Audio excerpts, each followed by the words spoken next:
من كان يرجو لقاء الله فإن أجل الله لآت وهو السميع العليم ومن يطع الله ورسوله فقد فاز فوزا عظيما أما بعد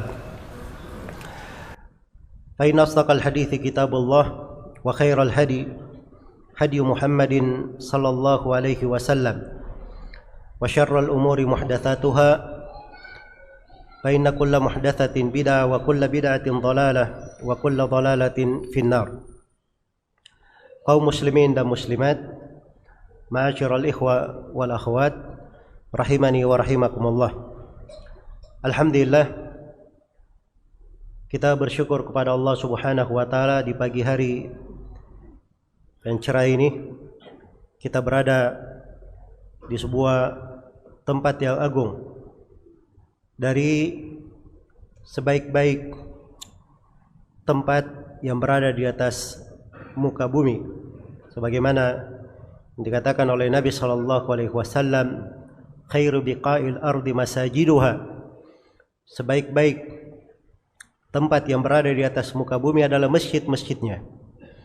Kita berada di rumah, sebuah rumah dari rumah-rumah Allah Subhanahu wa taala yang telah syah dari Rasulullah sallallahu alaihi wasallam dalam sebuah hadits yang diriwayatkan oleh Imam Muslim dari Abu Hurairah radhiyallahu taala anhu, junjungan kita Nabi Muhammad sallallahu alaihi wasallam bersabda, "Ma min qaumin jalasu fi baitin min buyutillah yatluna kitaballah wa yatadarasunahu fima bainahum illa nazalat alaihimus sakinah wa ghashiyatuhumur rahmah wa haffathumul malaikah wa dzakarahumullahu fiman indah." Tidak ada satu kaum yang duduk di rumah dari rumah-rumah Allah, maksudnya di masjid dari masjid-masjid Allah, mereka mentilawah kitab Allah. Maksudnya mentilawah kitab Allah bukan sekedar membacanya saja. Ini berbeda dengan makna tilawah yang banyak dipahami oleh orang-orang. Seakan-akan tilawah itu hanya sekedar bagaimana melafadzkan. Tapi tilawah itu ada tiga makna. Ada tilawah secara lafadz, ada tilawah secara hukum, dia tadabbur akan kandungan dan maknanya, dan ada tilawah dalam sudut dia mengamalkan apa yang ada di dalam Al-Quran itu, dia disebut tilawah juga. Jadi mereka duduk di sebuah rumah dari rumah-rumah Allah mentilawah kitab Allah, kecuali akan turun di tengah mereka ketenangan. Mereka akan diliputi oleh rahmat, dinaungi oleh para malaikat. Dan Allah Subhanahu wa taala akan menyebut siapa yang hadir di majelis itu dibanggakan di depan para malaikatnya. Maka semoga Allah Subhanahu wa taala selalu menaungi kita semua dengan rahmat dan taufiknya, dan selalu menyirami hati-hati kita semua dengan ketenangan dan apa-apa yang dicintai olehnya. Dan semoga Allah menjadikan majlis kita ini, pertemuan kita di pagi hari ini, sebagai pertemuan yang dirahmati, selalu membawa rahmat untuk kita di dalam kehidupan, menjadi rahmat untuk kita di sakaratul maut, di alam kubur. Dan semoga Allah Subhanahu wa taala yang memuliakan kita berada di masjid ini dalam suasana ibadah, suasana yang baik. Semoga Allah Subhanahu wa taala mengumpulkan kita semua kelak di kemudian hari di surganya yang penuh dengan kenikmatan. Innahu waliyyu dzalika wal qadiru alaih. Kaum muslimin dan muslimat, al-ikhwa wal akhwat, rahimani wa rahimakumullah. Tema kita pada pagi hari ini termasuk hal-hal yang sangat penting di dalam kehidupan. Dari pokok perkara yang harusnya menjadi sumber perhatian pada setiap muslim dan muslimat, yaitu bagaimana dia memperhatikan kondisi hatinya, menata dan menjaganya. Karena hati ini itu dari awal perkara yang diperintah kepada Nabi Muhammad SAW agar supaya beliau memperhatikannya, mensucikannya. Di dalam ayat-ayat yang pertama kali turun kepada Nabi SAW setelah beliau diutus sebagai seorang rasul, ya ayyuhal muddaththir qum fa'anzir wa rabbaka qum fa'anzir wa thiyabaka fatahhir. Jadi perintah untuk mensucikan pakaianmu. Dan pakaian di sini datang beberapa penafsiran di kalangan para as-salaf rahimahumullahu taala, dan di antara penafsiran yang populernya, dan ini yang lebih mencocoki konteks dari ayat, bahwa thiyabak bermana hatimu, apa yang berada di dalam dadamu hendaknya kamu sucikan, kamu bersihkan. Kamu bersihkan dari kesyirikan, kamu bersihkan dari hal-hal yang bisa membahayakan hati tersebut. Jadi bisa dibayangkan bagaimana pentingnya memperhatikan kondisi hati ini. Tatkala ayat-ayat yang pertama turun kepada Nabi kita Nabi Muhammad SAW adalah perintah untuk hal ini. Dan di dalam kehidupan ini Allah Subhanahu wa taala tidak melihat kepada seseorang itu terkait dengan rupanya ataupun jasad-jasadnya, tapi yang dilihat pada kita di antara paling pokoknya adalah amalan-amalan hati. Diriwayatkan oleh Imam Muslim di dalam sahihnya dari Abu Hurairah radhiyallahu taala anhu, Rasulullah sallallahu alaihi wasallam bersabda, "Innallaha la yanzuru ila suwarikum wala ila ajsadikum, walakin yanzuru ila qulubikum wa a'malikum." Sesungguhnya Allah tidak melihat kepada rupa-rupa kalian dan tidak melihat kepada jasad-jasad kalian, tapi Allah melihat kepada hati-hati kalian, melihat kepada hati-hati kalian dan kepada amalan-amalan kalian. Jadi tatkala dua hal ini menjadi sudut perhatian Allah Subhanahu wa taala pada seorang hamba, maka harusnya dia memiliki perhatian yang khusus di dalam kehidupannya. Dan ini dia jadikan sebagai salah satu amalan pokoknya di dalam menegakkan ibadah kepada Allah Subhanahu wa taala.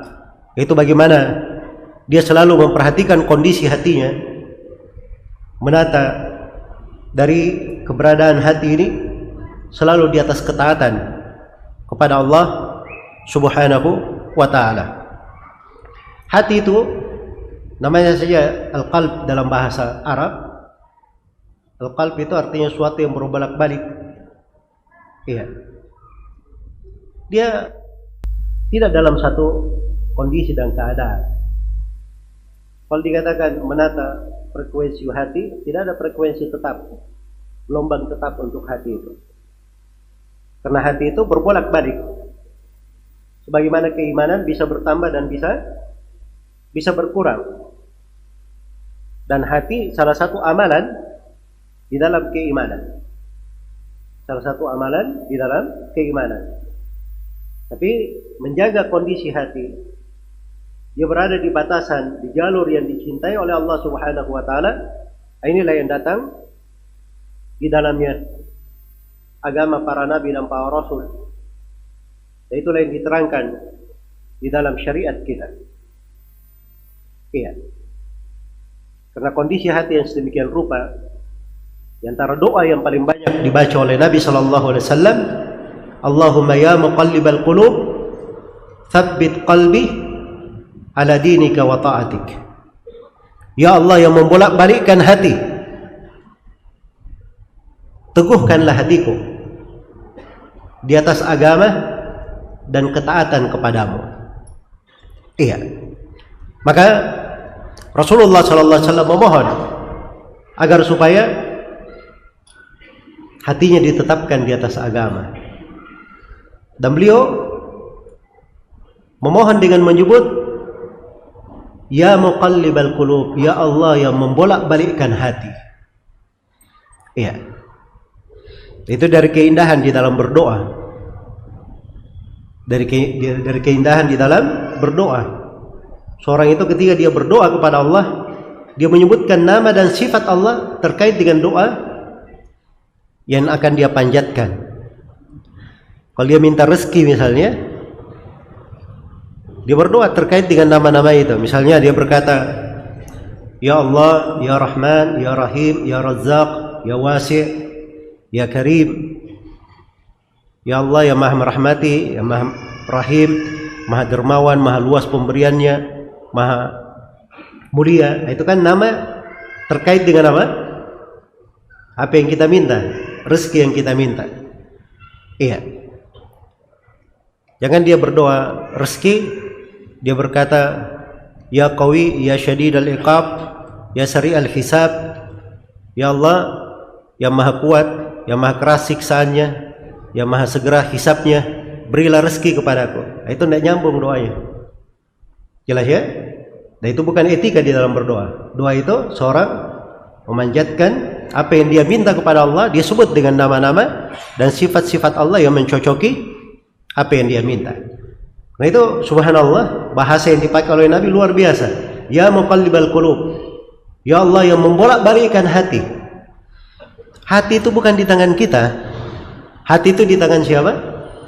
Di tangan Allah subhanahu wa ta'ala. Iya.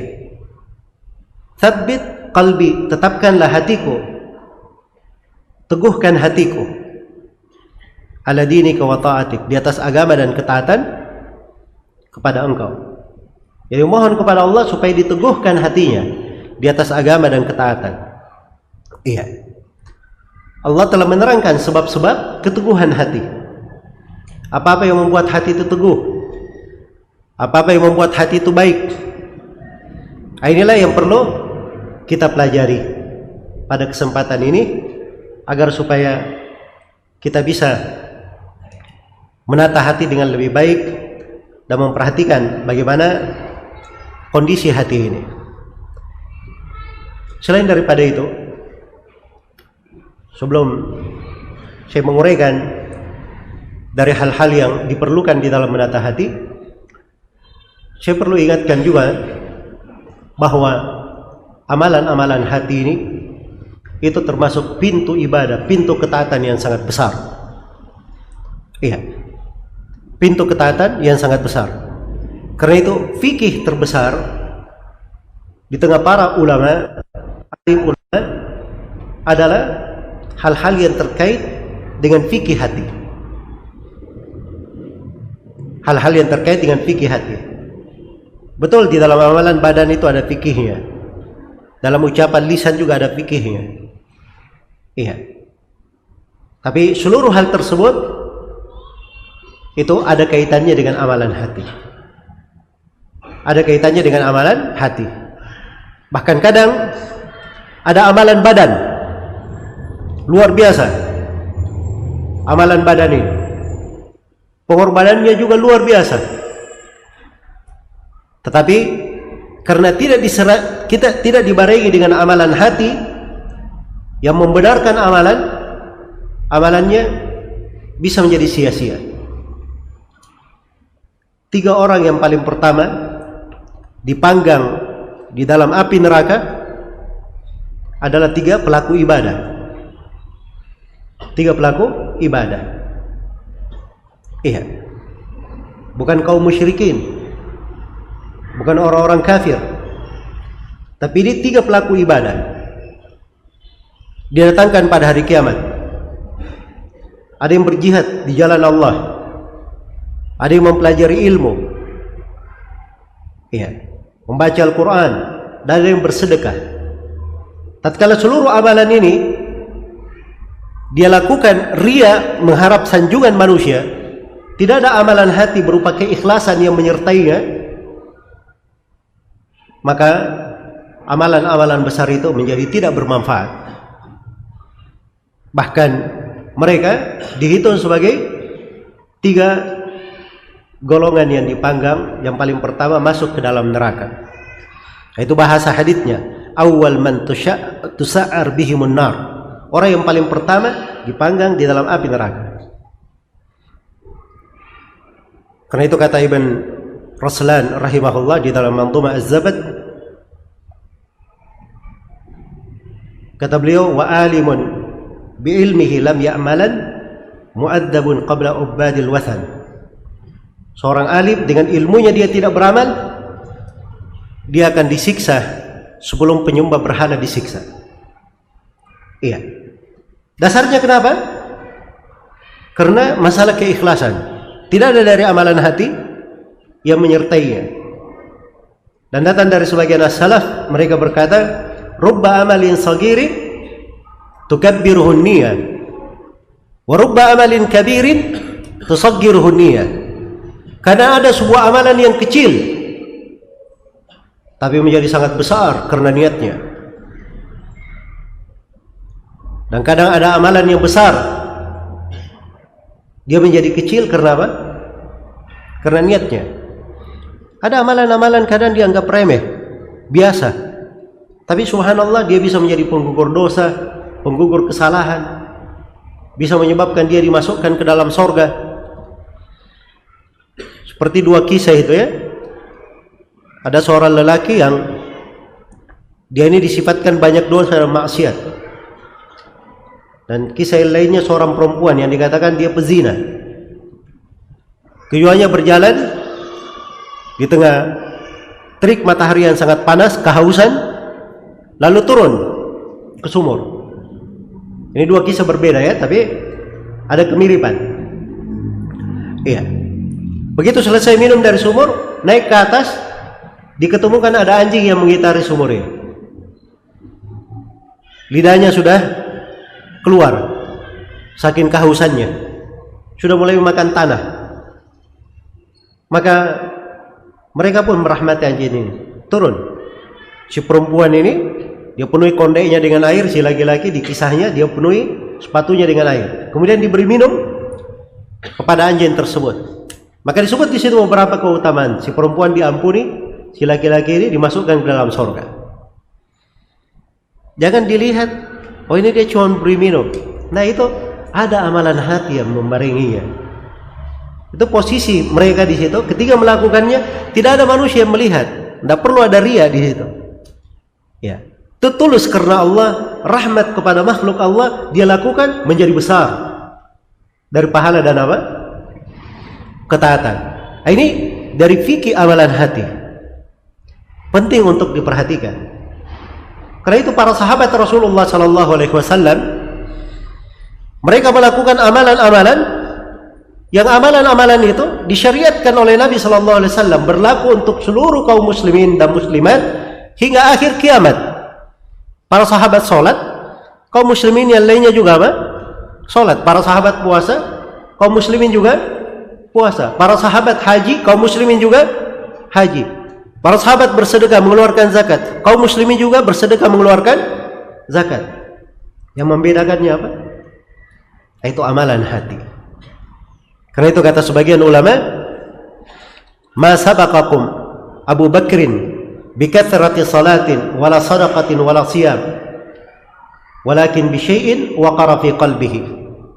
Abu Bakar itu tidak mendahului kalian dengan sesuatu, tidak mendahului kalian dengan banyaknya dia sholat, tidak mendahului kalian dengan banyaknya dia puasa, dengan banyaknya dia bersedekah. Tapi Abu Bakar itu mendahului kalian dengan sesuatu yang bercokol di dalam hatinya. Sesuatu yang bercokol di dalam hatinya. Iya. Inilah hati. Dia ada fikihnya. Ada fikih untuk memahami amalan-amalan hati. Iya. Sehingga seseorang itu di kondisi apapun dia bisa meraih pahala-pahala yang besar. Orang-orang tidak melihatnya. Orang-orang tidak melihatnya. Amalan zahir tidak menampakkan. Tapi kalau dipolisi dengan amalan hati yang luas, maka amalan itu bisa menjadi luas juga. Iya. Karena itu sebagian ulama mengatakan ada dua orang yang sholat. Sekarang waktu yang seperti ini misalnya, ada orang yang masuk ya ke masjid, sholat 2 rakaat, sholat 2 rakaat, kan begitu? Iya. Zahirnya sholat 2 rakaat, tapi yang pertama dia niatnya sholat tahiyatul masjid saya, bagus, dapat 1 pahala. Yang lainnya dia baru berwudu masuk masjid, ini di waktu duha, dia punya 3 niat, 2 rakaat untuk sunnah wudu, untuk sholat tahiyatul masjid, untuk sholat apa? Sholat duha. Kira-kira banyak mana pahalanya? Untuk 3 sholat atau 1 sholat? Ini 3 sholat dalam 2 rakaat. Yang membedakan apa? Sama-sama 2 rakaat dari sisi zahirnya, tapi membedakan adalah apa? Niatnya. Belum lagi berbicara masalah khusyuk, ikhlas di dalam sholat. Iya. Sebagian ulama menyebutkan ada 2 orang sholat sebagai makmum. Yang namanya sebagai makmum pasti gerakannya semuanya sama. Imam takbir ikut takbir, imam ruku ikut ruku, imam salam juga ikut salam. Tapi yang satu sholatnya di bumi, yang satu sholatnya di langit. Iya. Ini sesuatu di dalam hati. Iya. Dan para sahabat Nabi SAW, mereka tidak terkalahkan dari sudut itu. Karena itulah umat ini, bagaimanapun amalan soleh yang dia lakukan setelah para sahabat, mereka tidak mampu mencapai kedudukan para sahabat Rasulullah Sallallahu Alaihi Wasallam dari sudut amalan. Dalam hadits riwayat Bukhari dan Muslim, Rasulullah Sallallahu Alaihi Wasallam bersabda, "La tasubbu ashabi." Jangan kalian mencela para sahabatku. "Lau anna li ahadikum mithla Uhudin dhahaban fa anfaqahu fi sabilillah ma balagha mudda ahadihim wala nasifa." Andai kata salah seorang di antara kalian dia punya harta sebesar gunung berisi emas atau berupa emas, lalu harta emas ini dia infakkan di jalan Allah. Iya. Ini amalan besar atau tidak ini? Amalan besar ya. Diinfakkan di jalan Allah. Maka amalannya itu tidak mencapai 1 mud, 2 telapak tangan amalan sahabat. Jangankan 2 telapak tangan, setengahnya saja tidak akan mencapai amalannya sahabat. Iya. Nah, karena itu kita juga dibekali amalan hati supaya bisa di akhirat itu bersama para sahabat. Itu keistimewaannya di amalan hati. Kalau amalan badan, ketaatan dan amalan-amalan hati yang dilakukan oleh para sahabat, kita tidak mencapainya. Kita kalah jauh dari hal tersebut. Tapi Nabi berikan sesuatu yang indah. Rasulullah Sallallahu Alaihi Wasallam bersabda, dan ini hadits dibawakan oleh Anas bin Malik radhiyallahu taala anhu. Iya. Dan mendengarkan hadits ini, kata Anas bin Malik, saya sangat bergembira sekali. Bahkan beliau katakan, selama saya hidup tidak ada kegembiraan saya melebihi 2 hal. Hal yang pertama, ketika saya masuk ke dalam Islam. Dan hal yang kedua, ketika saya mendengarkan hadits ini dari Rasulullah Sallallahu Alaihi Wasallam. Apa haditsnya? Kata Nabi Sallallahu Alaihi Wasallam, "Al-mar'u ma'a man ahabba." Seseorang itu bersama siapa yang dia cintai. Saya mau tanya, cinta itu urusan apa? Lisan atau jasad atau hati? Nah, ini urusan hati. Seorang bersama siapa yang dia cintai. Maka kata Anas bin Malik, saya cinta kepada Allah, saya cinta kepada Rasulnya, saya cinta kepada Abu Bakar, saya cinta kepada Umar. Saya berharap dikumpulkan bersama Rasulullah dan Abu Bakar di sorga, bersama Umar di sorga, walaupun saya tidak sanggup melakukan amalan-amalan mereka. Walaupun tidak sanggup melakukan apa? amalan-amalan mereka. Ini sudut amalan hati memang. Tapi kita saja kalau dibanding dengan sahabat dalam hal cinta, tidak mungkin kita sampai seperti kecintaannya siapa? Kecintaannya para sahabat. Iya. Apalagi di masa sekarang ini, masa penuh dengan fitnah, penuh dengan apa? Ujian dan cobaan. Dalam hal cinta saja, seorang kadang ada kehidupan dunianya, kadang lebih dia utamakan di atas kehidupan akhiratnya. Dari figur-figur tokoh-tokoh, iya. Orang-orang di umum misalnya, memang terdidik melihat tokoh-tokoh, ikon-ikon atau siapa begitu, ya mereka banggakan. Kalau anak-anak muda hafal semua pemain sepak bola itu, iya. Jelas ya? Hafal semua. Dari pemain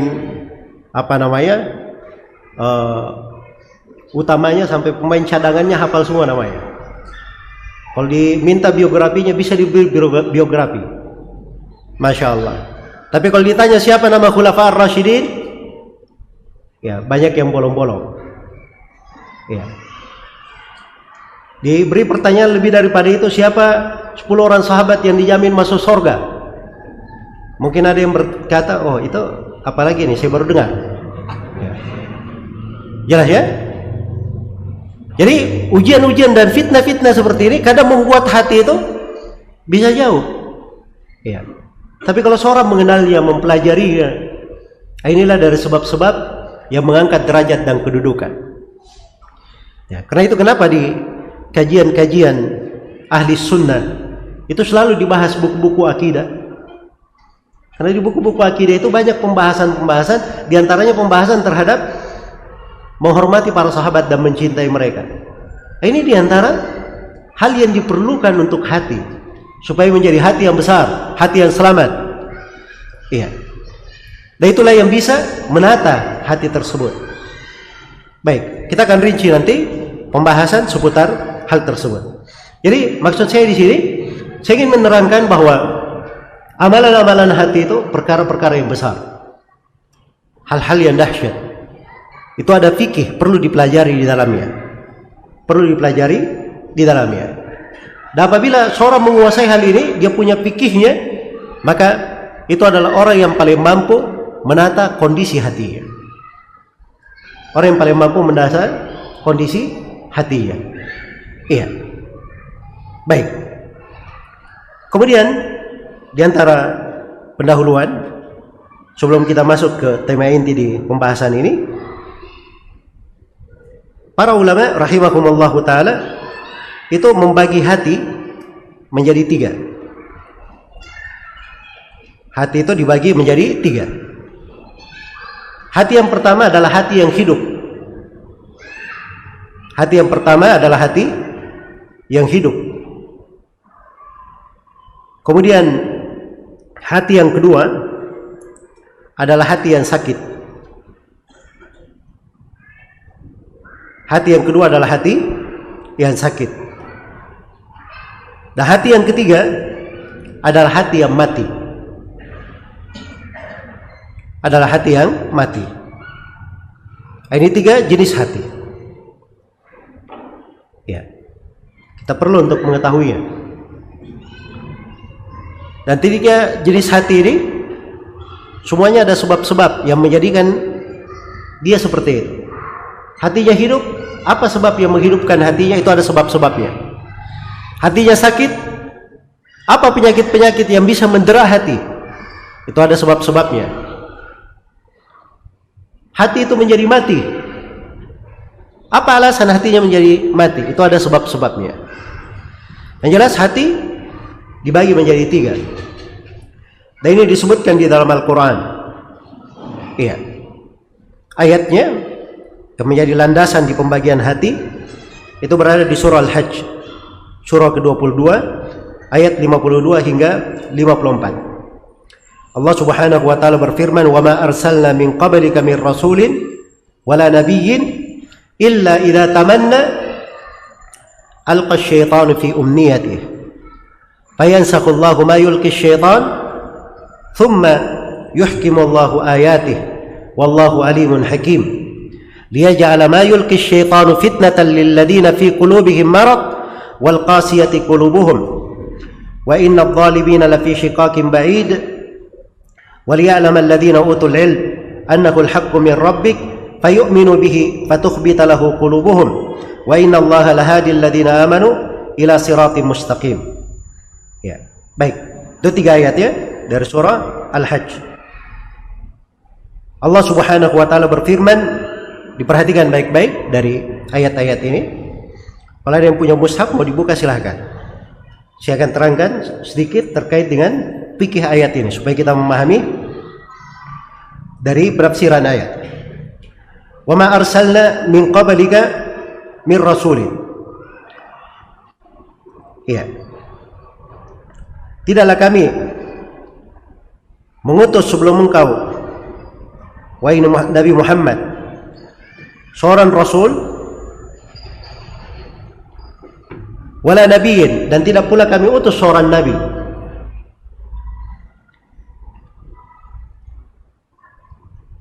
Jadi menunjukkan bahwa rasul dan nabi itu mananya beda ya.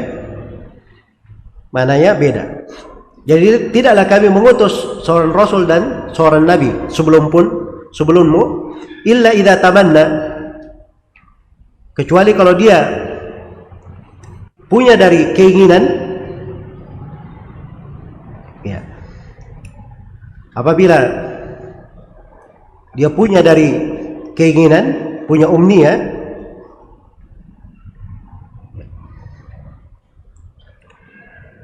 alqa syaitanu fi umniyatih, maka syaitan memasukkan godaan-godaan pada keinginannya. Fayansaqullahu ma yulqi syaitan, lalu Allah menghilangkan apa yang dimasukkan oleh syaitan tersebut. Iya. Ini ayat menunjukkan bahwa orang yang salih, orang yang bertakwa itu bukan dari syarat orang yang salih dan bertakwa dia maksum dari dosa atau maksum dari gangguan syaitan. Jelas ya? Ya, bukan dari syarat orang yang bertakwa dia itu tidak pernah menyentuh dosa, tidak pernah jatuh di dalam kesalahan. Itu bukan syarat ketakwaan. Karena dosa dan kesalahan itu kadang manusia jatuh di dalamnya, dan memang mereka dicipta untuk hal itu. Tapi orang yang bertakwa ketika dia jatuh di dalam dosa dan kesalahan, terbuka untuknya pintu-pintu ketaatan yang lain. Iya. Jelas ya? Ketika dia jatuh dalam dosa, hatinya menjadi nyeri, menjadi pedih, menjadi sangat sakit karena dosa tersebut. Maka pahitnya dosa ini ketika dia rasakan, itu membuat hatinya menjadi trauma terhadap dosa. Sehingga di masa mendatang dia betul-betul benci untuk jatuh lagi ke dalam apa? Ke dalam dosa. Itu kadang terjadi seperti itu pada orang yang bertakwa. Karena itu dikatakan dalam Al-Quran, innal ladzina taqaw idza massakum ta'ifun minasyaitani tadakkaru fa idza hum mubsirun. Sungguhnya orang-orang yang bertakwa itu, kalau dia mendapat gangguan dari syaitan, maka mereka pun segera mengingat. Yang masalah itu kalau dia jatuh dalam dosa terus menerus, menjadi lebih parah. Nah, ini ciri hatinya berbolak jauh ke bawah. Iya. Nah, itu bisa menghancurkannya. Tapi kalau dia jatuh dalam dosa, langsung dia mengingat, faidahum mubsirun, maka dia pun menjadi sangat jeli di dalam melihat. Maksudnya dia sudah pernah jatuh di dalam satu lubang. Ya, dia sudah tahu ini lubang ini.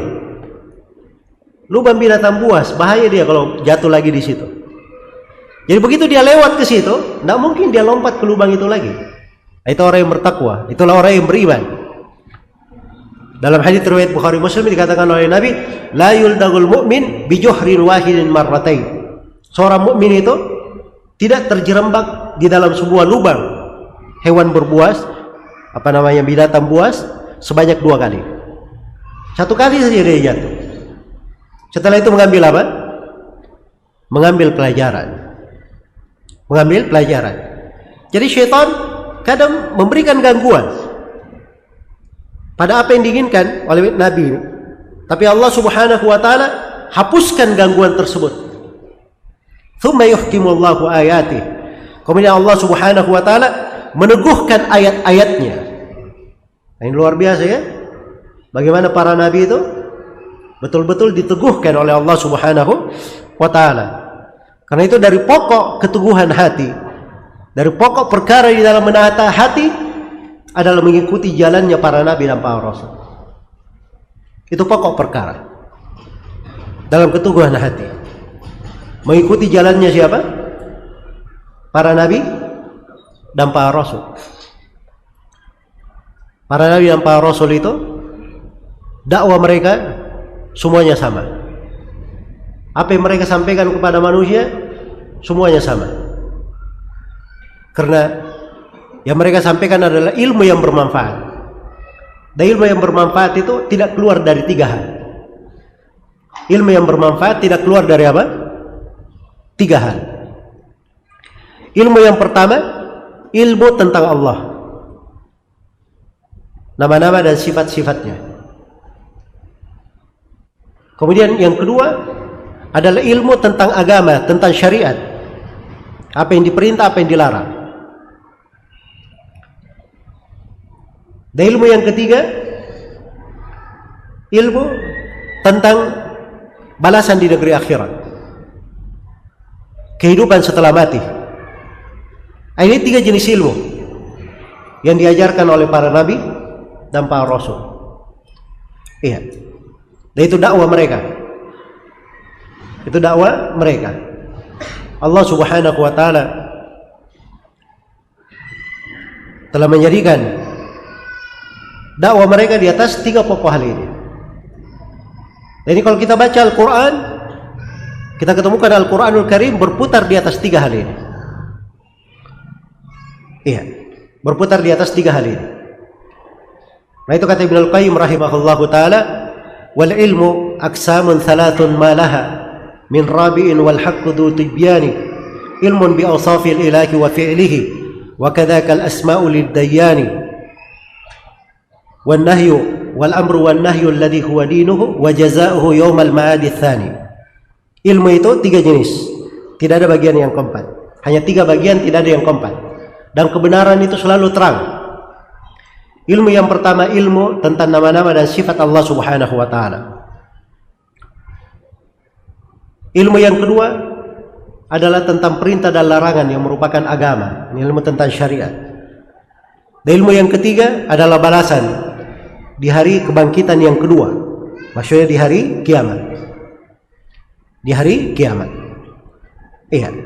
Untuk sampai ke negeri akhirat, seorang harus mengenal Allah yang dia ibadahi. Harus dia kenal Allah yang dia ibadahi. Iya. Kemudian yang kedua, dia harus tahu jalan yang mengantar dia kepada Allah. Kemudian yang ketiga, dia harus mengerti kalau sudah sampai di sana, apa yang akan dia dapatkan.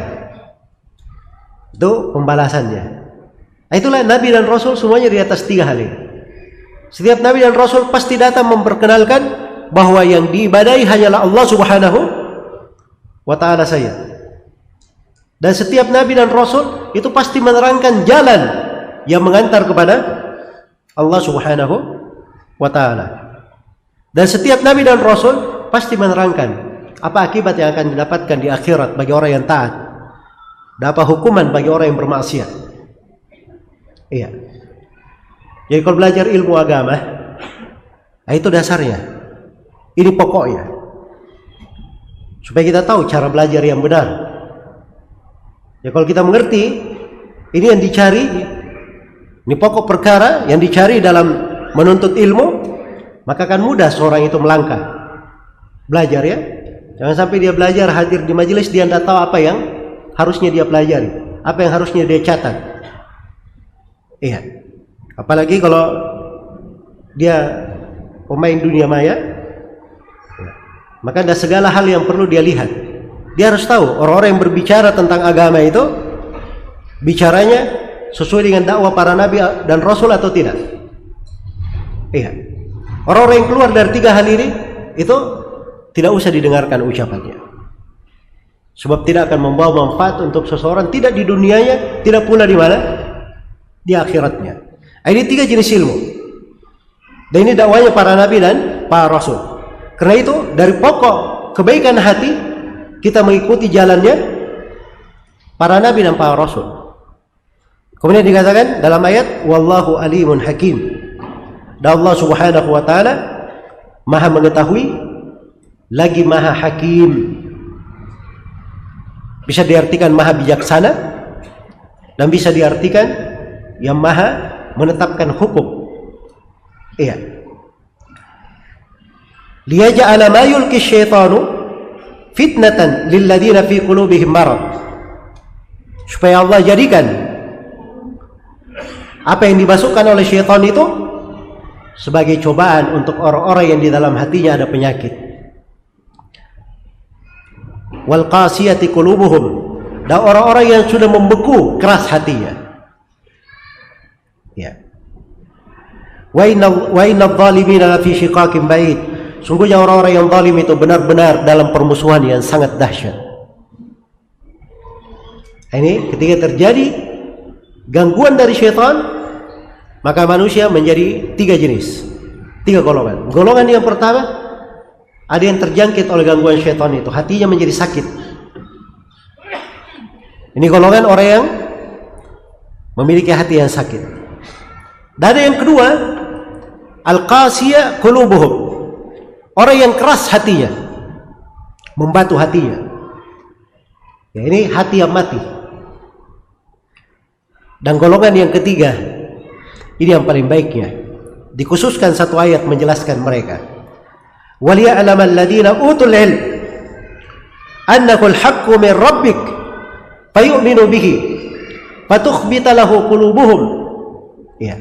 Dan agar orang-orang yang diberi ilmu, mereka meyakini, mereka mengilmui bahwa itulah kebenaran, Al-Quran itu kebenaran yang datang dari Rabbmu, sehingga mereka beriman dengannya dan hati-hati mereka itu tunduk kepadanya.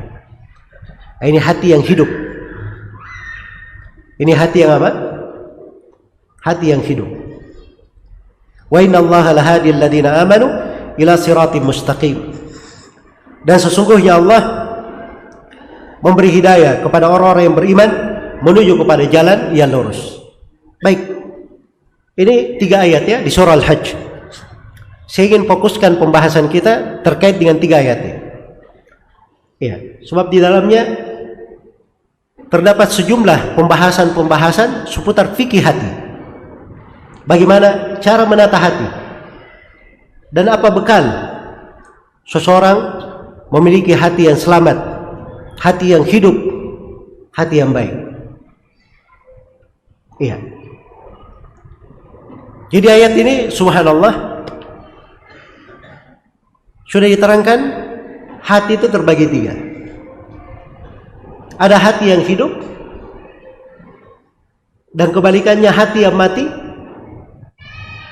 Dan antara keduanya namanya hati yang apa? Hati yang sakit. Kadang ada sebab-sebab kehidupan yang masuk ke hatinya. Kadang ada racun-racun yang bisa mematikan hatinya. Dia mengambil dari sana sini. Ini hati yang apa? Hati yang sakit. Iya. Baik. Dan setiap dari hati ini ada sifat-sifat dan cirinya. Diterangkan di dalam Al-Quran dan dijelaskan di dalam hadits-hadits Rasulullah Sallallahu Alaihi Wasallam. Baik. Dan kita di kesempatan ini kita akan membahas tentang sebab-sebab yang dengannya hati itu menjadi hidup. Karena ini adalah pokok perkara yang dengannya seseorang bisa menata hatinya, menjaga hatinya. Nah, kalau dia mengetahui sebab kehidupan hati ini, sisa kita tahu lawannya atau apa yang bertentangan dengannya. Yang bertentangan dengan sebab hidupnya hati itu pasti bisa menjadi sebab matinya hati atau sakitnya hati. Iya. Dan ini sekali lagi termasuk fikih yang besar. Termasuk fikih yang besar. Tapi sangat disayangkan, banyak dari manusia melalaikan hal ini. Jangankan orang-orang umum, orang-orang awam saja, orang-orang yang berilmu saja, orang-orang yang mengajarkan ilmu, itu kadang banyak yang lalai dari hal ini. Karena itu kata sebagian as-salaf, saya itu sangat berkeinginan ada seorang alim dari ulama yang dia duduk cuman mengajari manusia fikih tentang hatinya, membimbingnya untuk memperbaiki kondisi apa? Kondisi hatinya. Sebab hati yang selamat itu memang sudah kita baca, memang harus dengan mengikuti jalannya siapa? Jalannya para nabi dan para rasul. Iya. Dan hati yang sakit, hati yang mati, itu memang hanya bisa diselamatkan melalui jalannya para nabi dan para rasul dan orang yang mengikuti mereka. Itulah yang menyelamatkan manusia. Karena itu dari jasa para ulama di tengah manusia, mereka menghidupkan orang-orang yang sudah mati. Mereka menghidupkan orang-orang yang sudah mati. Maksudnya mati apa ya? Mati hatinya, bukan mati benaran ya. Ya. Kalau mati benaran itu cuma didongeng orang Indonesia saja. Ya sudah mati bisa hidup lagi, pergi balas dendam lagi. Hah? Baik. Itu dari hal-hal yang merusak keyakinan. Ya, nasallallahu alaihi. Kadang dari kecil besar ya dididik dengan apa? Dongeng-dongeng yang seperti itu. Padahal itu adalah hal yang menyelisih ayat-ayat Al-Quran. Orang yang sudah mati itu disifatkan dalam Al-Quran annahum ilaihim la yarji'un. Mereka itu tidak akan kembali kepada keluarganya selama-lamanya. Jelas ya? Ya kalau dikatakan orang yang sudah mati dia bisa hidup lagi, itu tidak benar. Ya, yang paling banyak masalah itu mati suri. Yang sudah mati mimpi kemana-mana, setelah itu hidup. Ada yang sudah dibawa mayatnya, ya di atas keranda tiba-tiba dia berdiri. Nah, ini katanya hidup lagi. Nah, itu enggak paham ya. Itu ada di kedokteran disebutkan sudah tidak bergerak, kadang diperiksa nafasnya tidak begitu kelihatan, tapi hakikatnya dia masih hidup. Itu ada di pembahasan kedokteran. Tapi kalau orang yang sudah mati, ruhnya sudah keluar, balik lagi, itu mustahil. Tidak ada di dalam syariat yang seperti itu. Baik.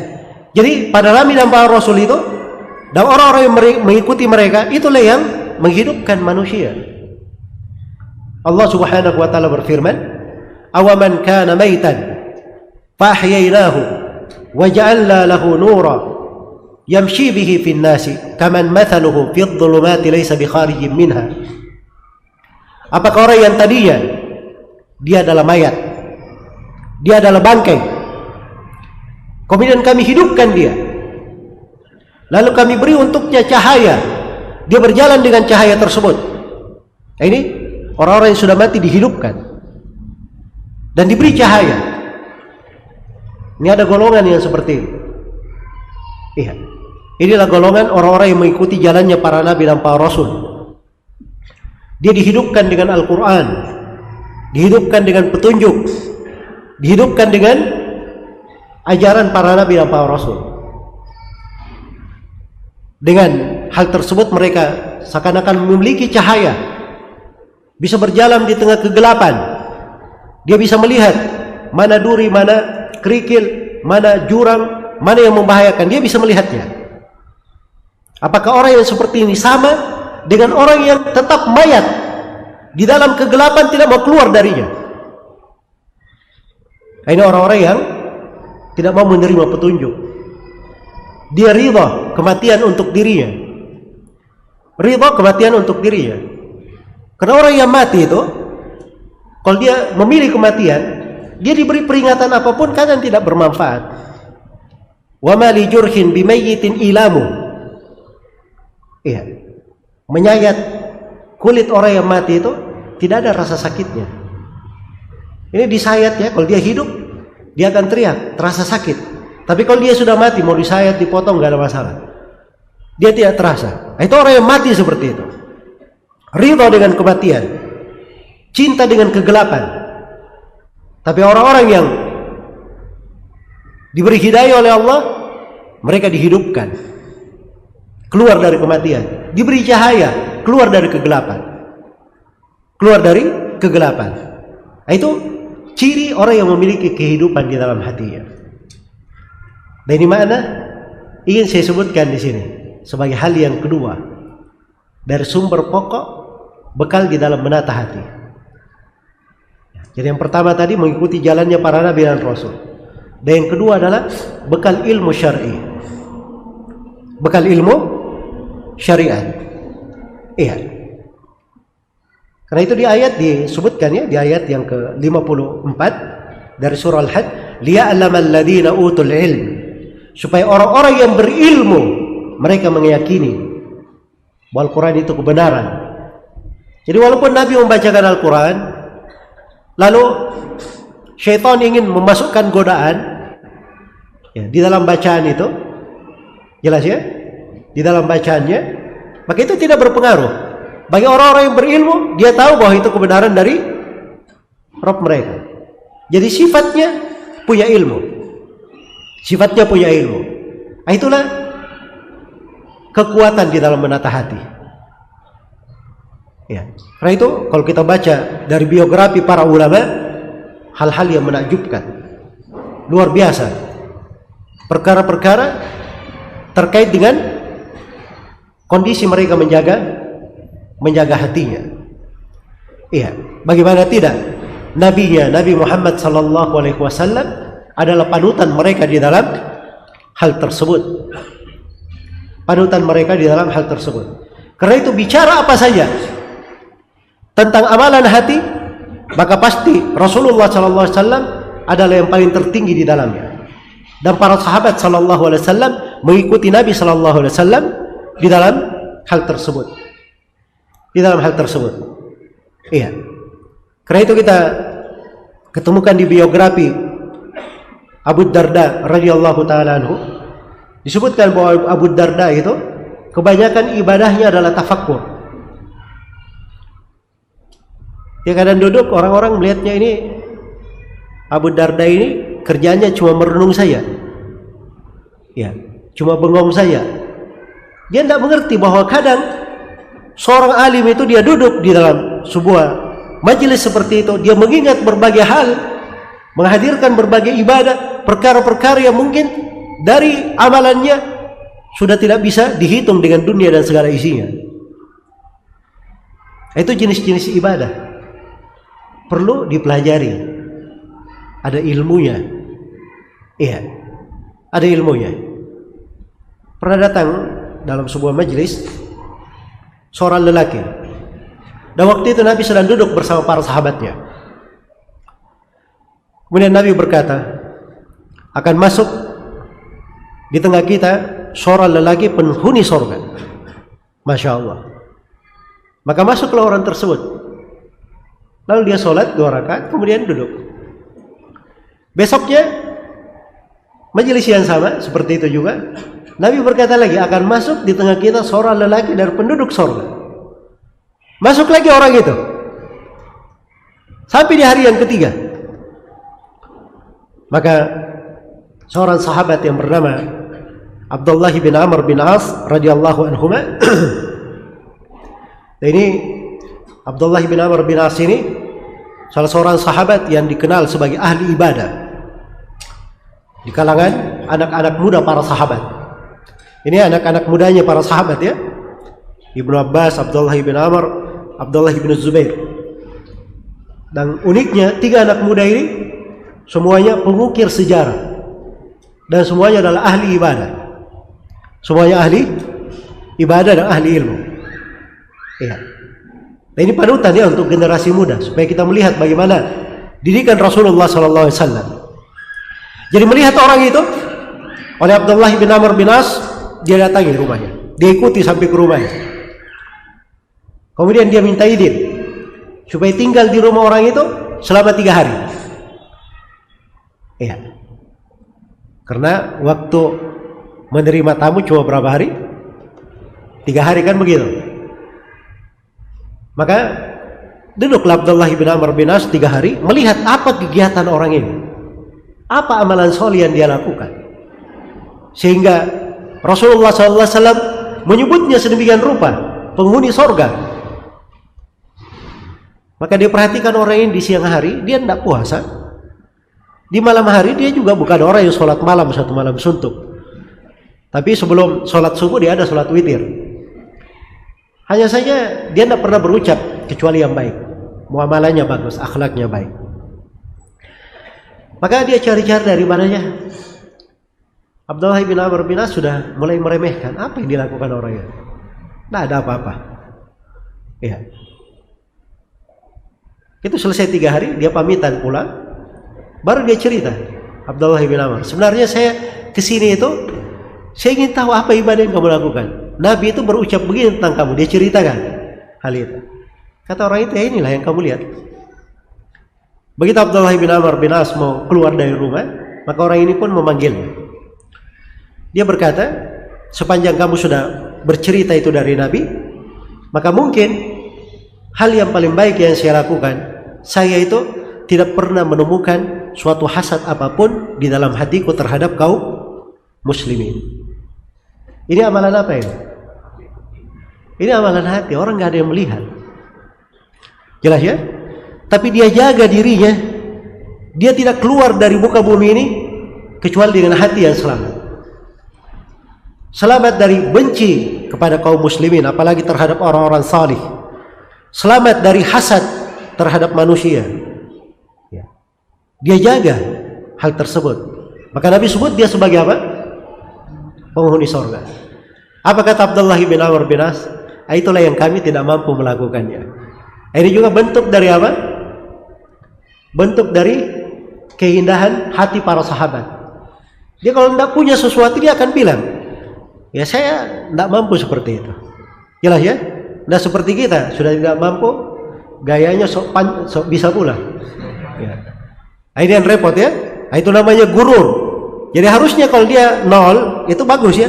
Ini bukan 0 lagi, minus ke bawah. Ya. Baik.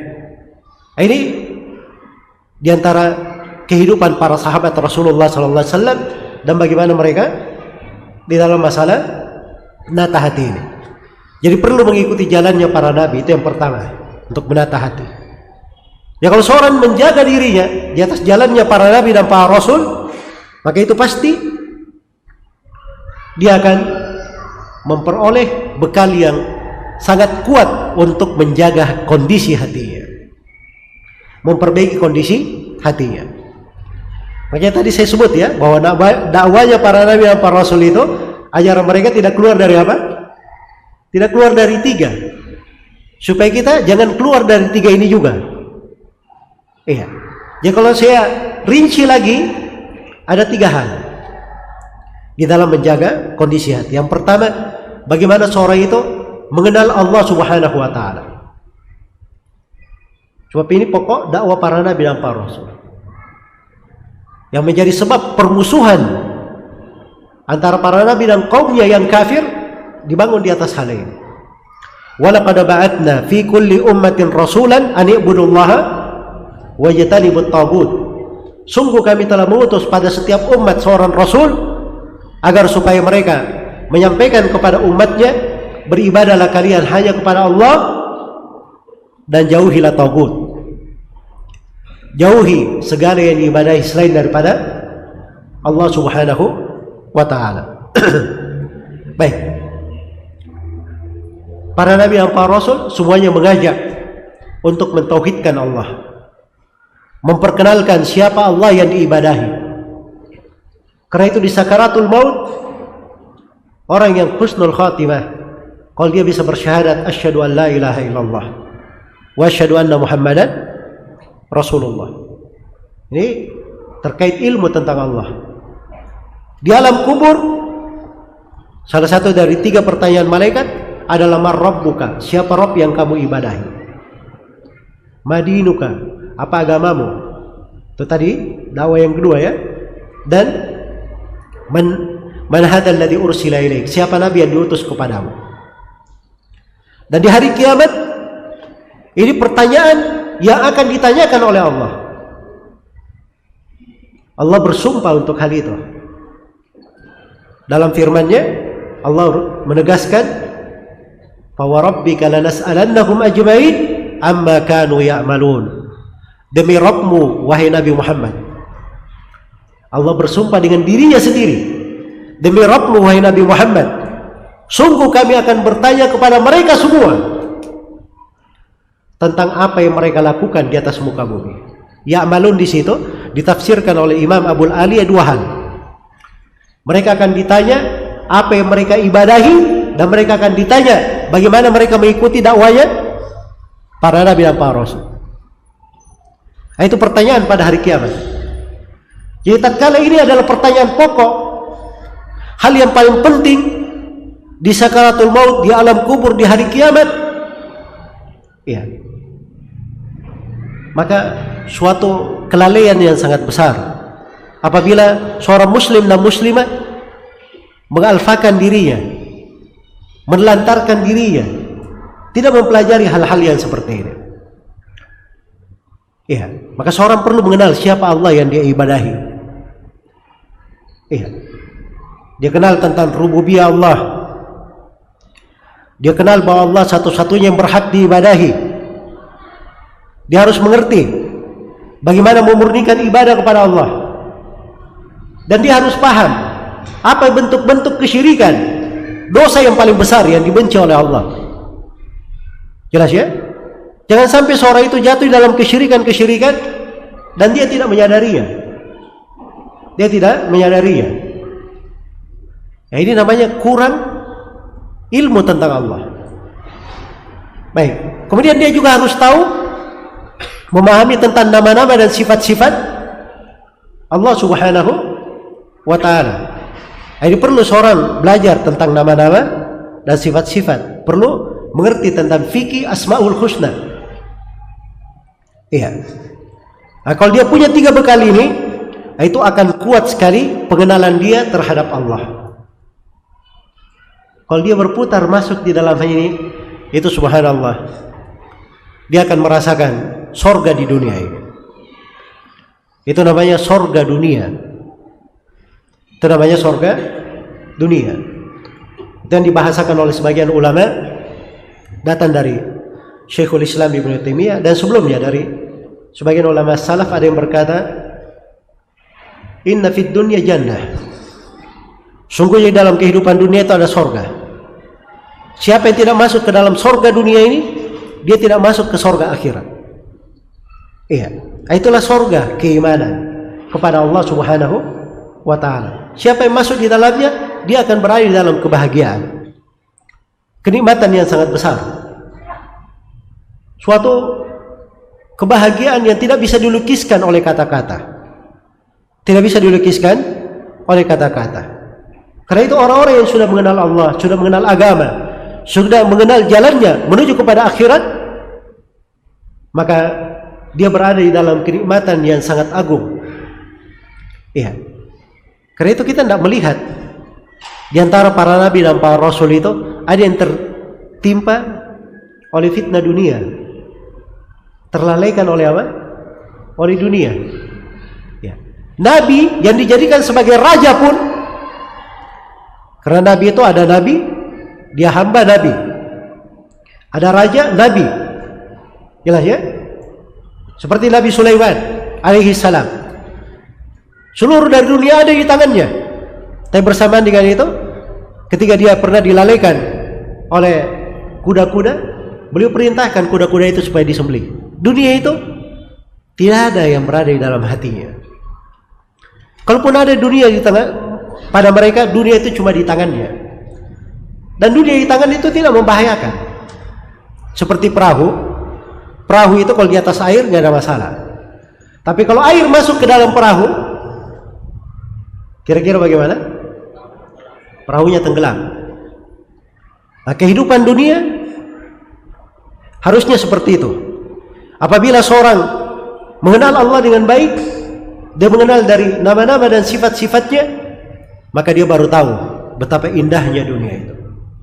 Iya, dia hidup dengan manusia, berbaur dengan masyarakat, memiliki istri, memiliki anak-anak, sepanjang dia mengenal Allah Subhanahu wa taala, maka itu akan menjadi kehidupan yang paling indah bagi dirinya. Dia hidup sendirian, dia berada di rumahnya tidak ada siapapun, dia terasa sebagai orang yang paling nikmat di dalam kehidupannya. Ya. Ini semuanya ada kaitannya dengan fikih mengenal Allah. Jelas ya? Fikih mengenal Allah. Jadi kalau ada seorang muslim dan muslimah ingin menata hatinya, ingin paling bagus dalam hal itu, lalu dia tidak belajar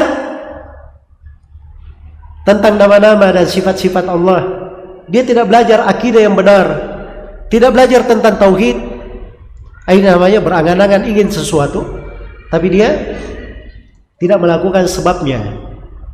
Iya, ingin naik ke atas rumah yang tinggi tidak pakai tangga. Jelas ya? Ingin mengambil buah di pohon yang tinggi tidak memakai alat untuk hal tersebut. Dia cuma duduk di bawah berdoa saja. Ya, supaya buahnya apa? Jatuh. Ini tidak benar seperti itu. Iya. Itu keselamatan telah dijadikan oleh Allah dibarengi dengan mengambil sebab-sebabnya. Itu ketentuan di dalam hidup. Ketentuan di dalam hidup. Memang Allah jadikan seperti itu di tengah manusia. Nabi Nuh alaihi salam ketika kaumnya akan dibinasakan dan Nabi Nuh mau diselamatkan, Nabi Nuh diperintah membuat apa? Membuat perahu. Saya mau bertanya, dengan banjir bandang seperti itu, tanpa membuat perahu, kira-kira Nabi Nuh dan kaumnya bisa selamat atau tidak? Bisa selamat. Allah maha mampu untuk itu. Jelas ya? Tapi karena peraturan di dalam kehidupan Allah buat seperti itu, Nabi Nuh harus mengambil sebab untuk selamat. Makanya disuruh buat apa? Perahu. Padahal Allah maha mampu menyelamatkan Nabi Nuh tanpa membuat perahu. Maryam ketika akan melahirkan disuruh kemana? Ke bawah pohon kurma, agar supaya melahirkan di bawah pohon kurma, kan begitu. Dan diperintah untuk menggerakkan batangnya akan berjatuhan dari korma-korma basah. Ya. Padahal Allah maha mampu menurunkan makanan itu langsung di depannya. Hanya saja itu proses dalam kehidupan Allah tetapkan, mengambil sebab. Harus mengambil sebab. Tarjun najata walam tasluk masalikaha innas safinata la tajri 'alal yabasi. Kamu menghendaki keselamatan, tapi kamu tidak menempuh jalan-jalannya. Perahu itu tidak ada yang berjalan di daratan. Perahu itu berjalan di mana? Di air, di laut. Nah, itu perahu tempatnya di situ. Kalau di daratan, bagaimana caranya berjalan daratan? Segala sesuatu harus ditempuh dengan sebab. Makanya harus belajar. Iya. Dan belajar itu, tidak semua orang dikatakan dia wajib menjadi alim ulama. Tidak. Tapi ada kadar dari ilmu, namanya ilmu wajib. Iya. Ilmu wajib. Nah, itu wajib dipelajari.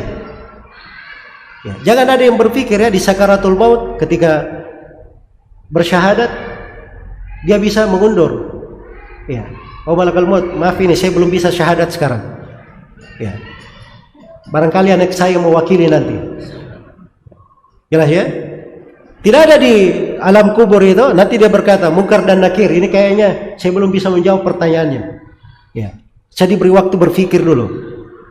Itu enggak ada, ini semuanya terkait dengan apa? Terkait dengan kewajiban. Seorang itu hanya bisa menjawab sesuai dengan apa? Yang dia yakini. Itulah keteguhan hati di situ. Karena itu dikatakan dalam Al-Quran, yuthabbitullahu alladhina amanu bil qawli tsabit fil hayatid dunya wa fil akhirah. Allah meneguhkan orang-orang yang beriman. Perhatikan bahasanya. Beriman itu artinya dia punya keimanan, dia punya ilmu, dia pelajari dari iman itu sehingga imannya bercokol betul di dalam hatinya. Dan dia punya dari amalan yang membenarkan imannya. Ini orang-orang yang beriman, Allah akan teguhkan mereka dengan ucapan la ilaha illallah di kehidupan dunia dan di kehidupan akhirat. Diteguhkan dengan itu. Ya, harus diambil sebab. Itu dengan cara mempelajari. Dengan cara mempelajari. Baik. Kalau kita masuk di dalam fikih pembahasan Asmaul Husna, itu luar biasa ya. Bagaimana kesejukan hati, ketenangan hati, ya. Dan subhanallah, seorang itu tidak akan melihat di dalam kehidupannya ada hal yang membawa kejelekan untuk dirinya. Ujian dan cobaan menimpa para nabi dan para rasul. Ujian dan cobaan. Tapi ujian dan cobaan itu berubah menjadi pahala-pahala yang sangat besar bagi mereka. Berubah menjadi pahala yang sangat besar bagi mereka. Karena itu dikatakan di dalam sebuah hadis, kanu yafrahuna bil bala kama tafrahuna bir raha. Adalah para nabi itu, mereka sangat berbangga, sangat bergembira dengan ujian, sebagaimana kalian bergembira dengan kelapangan. Kalau kita kan, masya Allah ya, kita buat bisnis berhasil, masya Allah, wajahnya berceri-ceri, wajahnya berseri-seri. Kalau mungkin dia lewat di kompleksnya, wajahnya itu bisa menyinari satu kompleks. Ya. Saking apa? Gembira ya. Tapi kalau dia dapat musibah, ya masya Allah, kelihatan semuanya. Kena musibah, mobilnya pun bisa kena sikat kalau dia kena musibah. Nah, itu kadang sebagian manusia seperti itu. Tapi para nabi tidak. Kalau dapat ujian dan cobaan, mereka malah bergembira. Seperti kalau kita bergembira mendapatkan apa? Mendapatkan kelapangan. Ya, karena di tengah ujian dan cobaan ada pahala-pahala yang sangat besar. Itu kaitannya dengan amalan hati. Kaitannya dengan apa? Amalan hati. Coba lihat ya. Ketika ada ujian, dia sabar saja. Ya, lisannya tidak berucap ucapan yang tidak baik, badannya tidak bergerak melakukan hal yang dilarang. Dia berusaha menahan dirinya. Ini sabar namanya. Ini sudah pahala yang sangat besar. Sabar itu kalau dibahasakan dalam Al-Quran, diberi pahala tanpa hisab, tanpa ada batasannya. Dan dari sudut kelapangan, kata Nabi SAW, wa ma u'tiya ahadun ata'an khairan wa awsa minas sabr. Tidaklah seseorang itu diberi sebuah pemberian yang lebih luas dan lebih baik daripada kesabaran. Ini sabar. Ada tingkatan lebih tinggi dari sabar, namanya ridha. Ridha itu, kalau sabar itu masih ada golakan di dalam hatinya. Dia tahan, dia tekan jiwanya. Itu sabar. Tapi kalau ridha tidak. Hatinya itu pasrah. Dia menerima. Itu ridha namanya. Ini tingkatan lebih tinggi. Di atasnya lagi ada namanya syukur. Kena musibah malah bersyukur kepada Allah Subhanahu wa ta'ala. Ini tingkatan yang paling tinggi. Coba bayangkan ya, di musibah saja dengan fikih amalan hati ini, dia bisa mengetuk berbagai pintu ibadah, berbagai pintu ketaatan. Tapi ini perlu ilmu, perlu ilmu. Iya, seorang di dalam kehidupannya berumah tangga, dia ketemukan istrinya. Ini masya Allah, istri saya kok kondisinya seperti ini. Tiap hari membuat saya pengen berantem saya. Ya misalnya. Ya. Ini kalau dia mengerti sudut dari fikih amalan hati, dia hadirkan misalnya keimanan kepada takdir satu. Ya. Terus yang kedua, dihadirkan di dalam dirinya kesabaran. Dia sudah buka pintu ibadah, ridha akan hal tersebut. Terus dia ingat, wah ini mungkin amanah Allah berikan untuk saya supaya saya punya lahan-lahan ketaatan di sini. Bagaimana saya bisa menahan jiwa, memperbaiki diri, lebih menata diri saya. Dan mungkin saja istri saya sering seperti itu, membuat saya seperti ini, itu disebabkan karena dosa saya juga. Maka dia bertobat, banyak beristighfar kepada Allah Subhanahu wa ta'ala. Ini kan fikih-fikih, pintu-pintu ibadah bisa terbuka pada diri seseorang. Tapi sekali lagi, ini semuanya harus dia pelajari. Ya. Kalau dia tidak punya ilmu, nah itulah sebab terjadinya banyak masalah di sini. Baik. Ini diantara jalannya para nabi dan para rasul. Menunjukkan, memperkenalkan siapa Allah yang diibadahi. Kemudian yang kedua, jalannya para nabi dan para rasul menerangkan perintah dan larangan, syariat. Iya. Itulah agama. Dan di dalam amalan-amalan ketaatan itu luar biasa. Seorang ketika berbuat ketaatan, dia membantu misalnya orang yang kesusahan, dia mendapatkan dari kebahagiaan di dalam hal itu. Bisa memberikan kebaikan-kebaikan di dalam apa? di dalam hatinya. Jadi ada banyak dari jenis ketaatan apabila dilakukan itu menambah cahaya di dalam hati, menambah keindahan di dalam wajah, menambah keberkahan di dalam rezeki dan dalam umur. Itu dari sifat-sifat ketaatan yang dilakukan. Karena itu dikatakan dalam Al-Quran, walau annahum fa'alu ma yu'aduna bihi lakana khairan lahum wa ashadda tathbita wa idhan la'atainahum min ladunna ajran 'azima wa lahadainahum siratan mustaqima. Andai kata mereka itu melakukan apa yang mereka diperintah dengannya, maka itu yang terbaik untuk mereka. Dan yang paling besar, paling kuat di dalam mengukuhkan kedudukannya, dan mengukuhkan hatinya. Iya, itu beramal dengan syariat dan agama. Dan kami akan berikan pahala yang sangat besar. Dan kami beri hidayah menuju kepada jalan yang lurus. Dibukakan lagi pintu-pintu ketaatan yang lainnya. Ya, karena itu orang yang memiliki hati yang selamat, hati yang baik, itu diantara cirinya dia sangat memakmurkan hidupnya dengan amalan-amalan salih, amalan-amalan ketaatan. Itu jangan kita telantarkan dari amalan-amalan ketaatan ini di dalam kehidupan. Sampai seseorang tersenyum saya kepada siapa yang dia jumpai, itu adalah amalan kebaikan. Diriwayatkan oleh Imam Muslim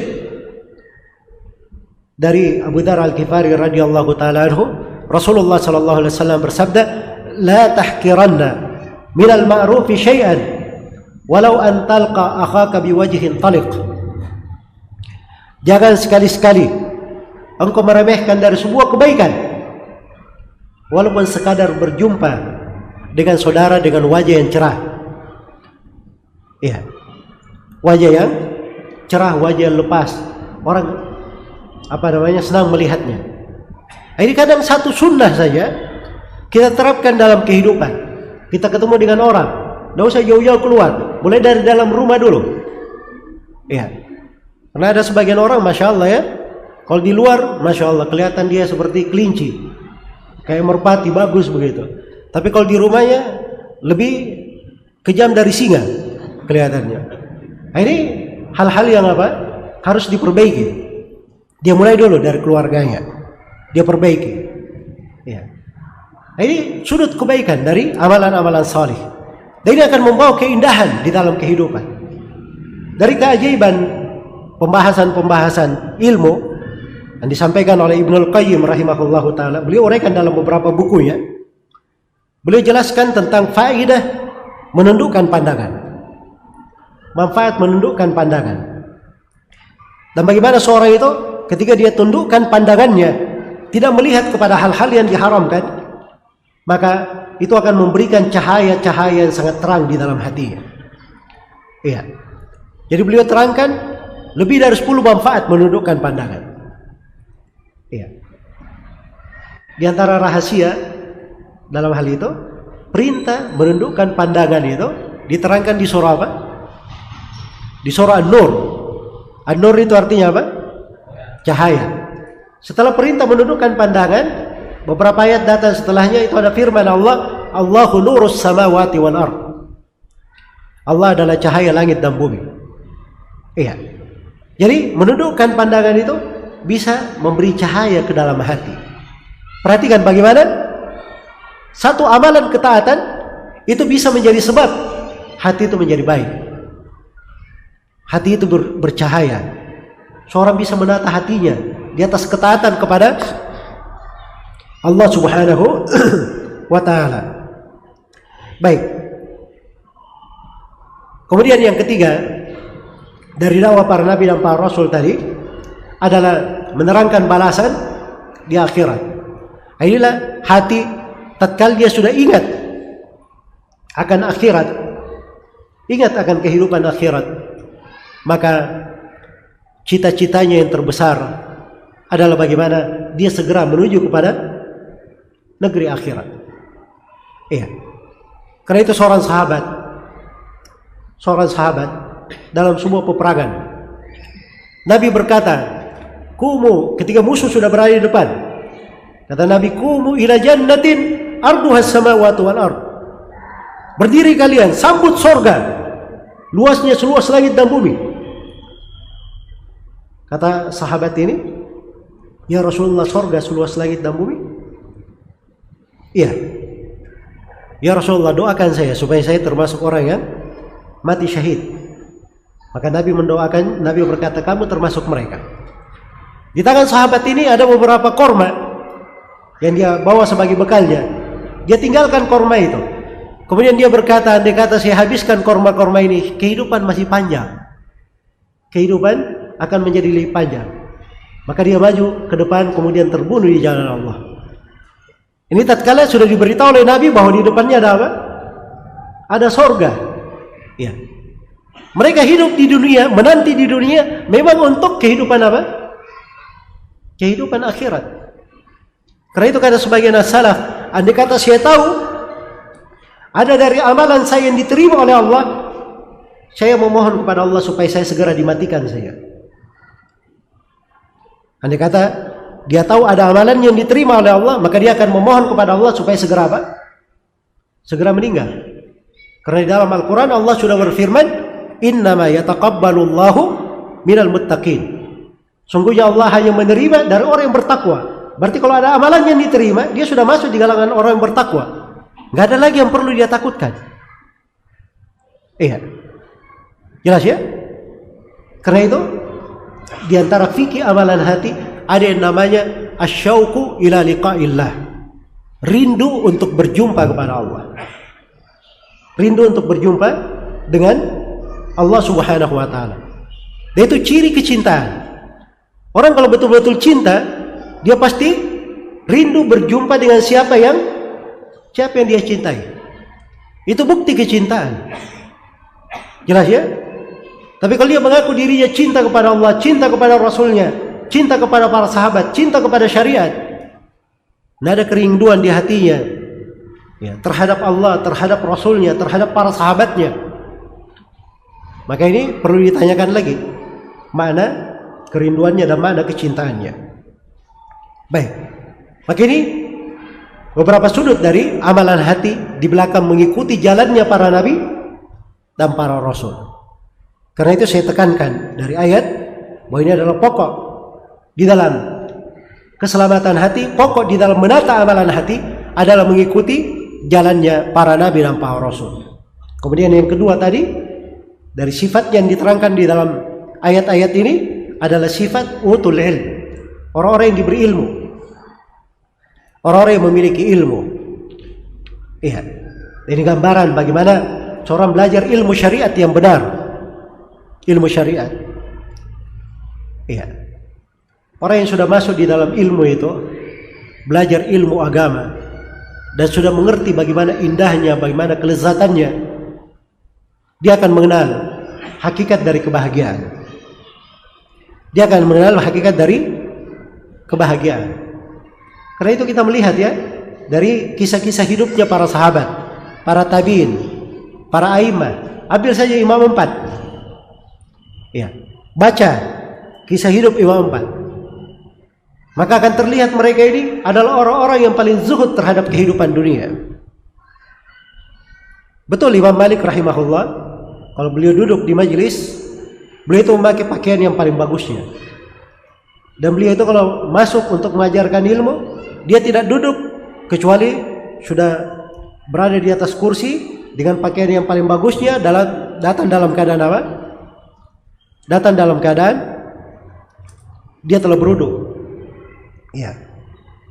Mungkin sebagian orang yang berkata, "Oh, ini Imam Malik terlalu mentereng." Ya, sebagian orang kadang menganggap bahwa agama itu dengan cara pakai baju yang biasa saya zuhud, kemudian ada robek-robek ditambal. Nah, itu baru zuhud, bagus nih. Ya. Jelas ya? Nah, ini tidak mengerti hakikat dari ilmu. Dia tidak paham bahwa Imam Malik itu duduk dengan kondisi seperti itu pengagungan terhadap ilmu. Supaya orang jangan menyangka apa? Menyangka tidak bagus terhadap ilmu. Makanya Imam Malik itu punya wibawa. Punya wibawa. Beliau kalau ditanya sesuatu dan tidak menjawab, tidak ada yang berani bertanya lagi. Apa jawabannya? Ya. Dan kalau ada yang bertanya kepada Imam Malik, tidak ada yang bertanya sambil melihat kepada Imam Malik. Mereka bertanya dengan apa? Menundukkan pandangan. Itu Imam Malik rahimahullah. Iya, jelas ya? Jadi kalau dibaca dari biografi mereka, walaupun ada hal-hal yang seperti itu, tapi mereka adalah orang yang paling zuhud dalam kehidupan dunia. Ya. Panutan kita adalah Nabi Muhammad SAW. Beliau kalau menyambut tamu, beliau ada pakaian khusus menyambut tamu, diberikan oleh Umar. Ya. Diberi hadiah-hadiah yang bagus, diterima oleh Nabi, dipakai untuk hari Id dan seterusnya. Jelas ya? Maka hal-hal yang seperti ini ada dari bentuk kehidupan dunia, tapi mereka adalah orang yang paling zuhud terhadap apa? Kehidupan dunia. Kenapa? Karena ilmu di dalam dada itu pasti akan membuatnya seperti itu. Iya. Kapan seseorang sudah mengerti kadar ilmu, derajat dan ketinggian ilmu agama, maka segala dari kehidupan dunia itu tidak ada apa-apanya bagi dia. Pengen apa? Kekuatan? Kekuatan yang paling hebat adalah dalam ilmu. Bukan kekuatan sebagai penguasa, bukan pula kekuatan sebagai seorang pembesar, tapi kekuatan yang paling hebat adalah kekuatan ilmu. Karena itu dalam Al-Quran tidak ada bahasa sultan. Kata sultan dalam Al-Quran, cari saja kata sultan dalam Al-Quran, itu kaidah Ibnu Abbas. Semua kata sultan dalam Al-Quran itu pasti ditafsirkan dengan hujjah, argumen ilmu. Kecuali ada satu ayat silang pendapat dengan para ulama. Jelas ya? Sultan ini, sultan artinya apa kalau bahasakan terjemahan biasa ya? Kekuasaan, kekuatan. Tapi ditafsirkan oleh para ulama dengan hujjah dan argumen. Ya. Karena memang ilmu seperti itu, dia adalah kekuatan yang paling dahsyat. Kekuatan yang paling dahsyat.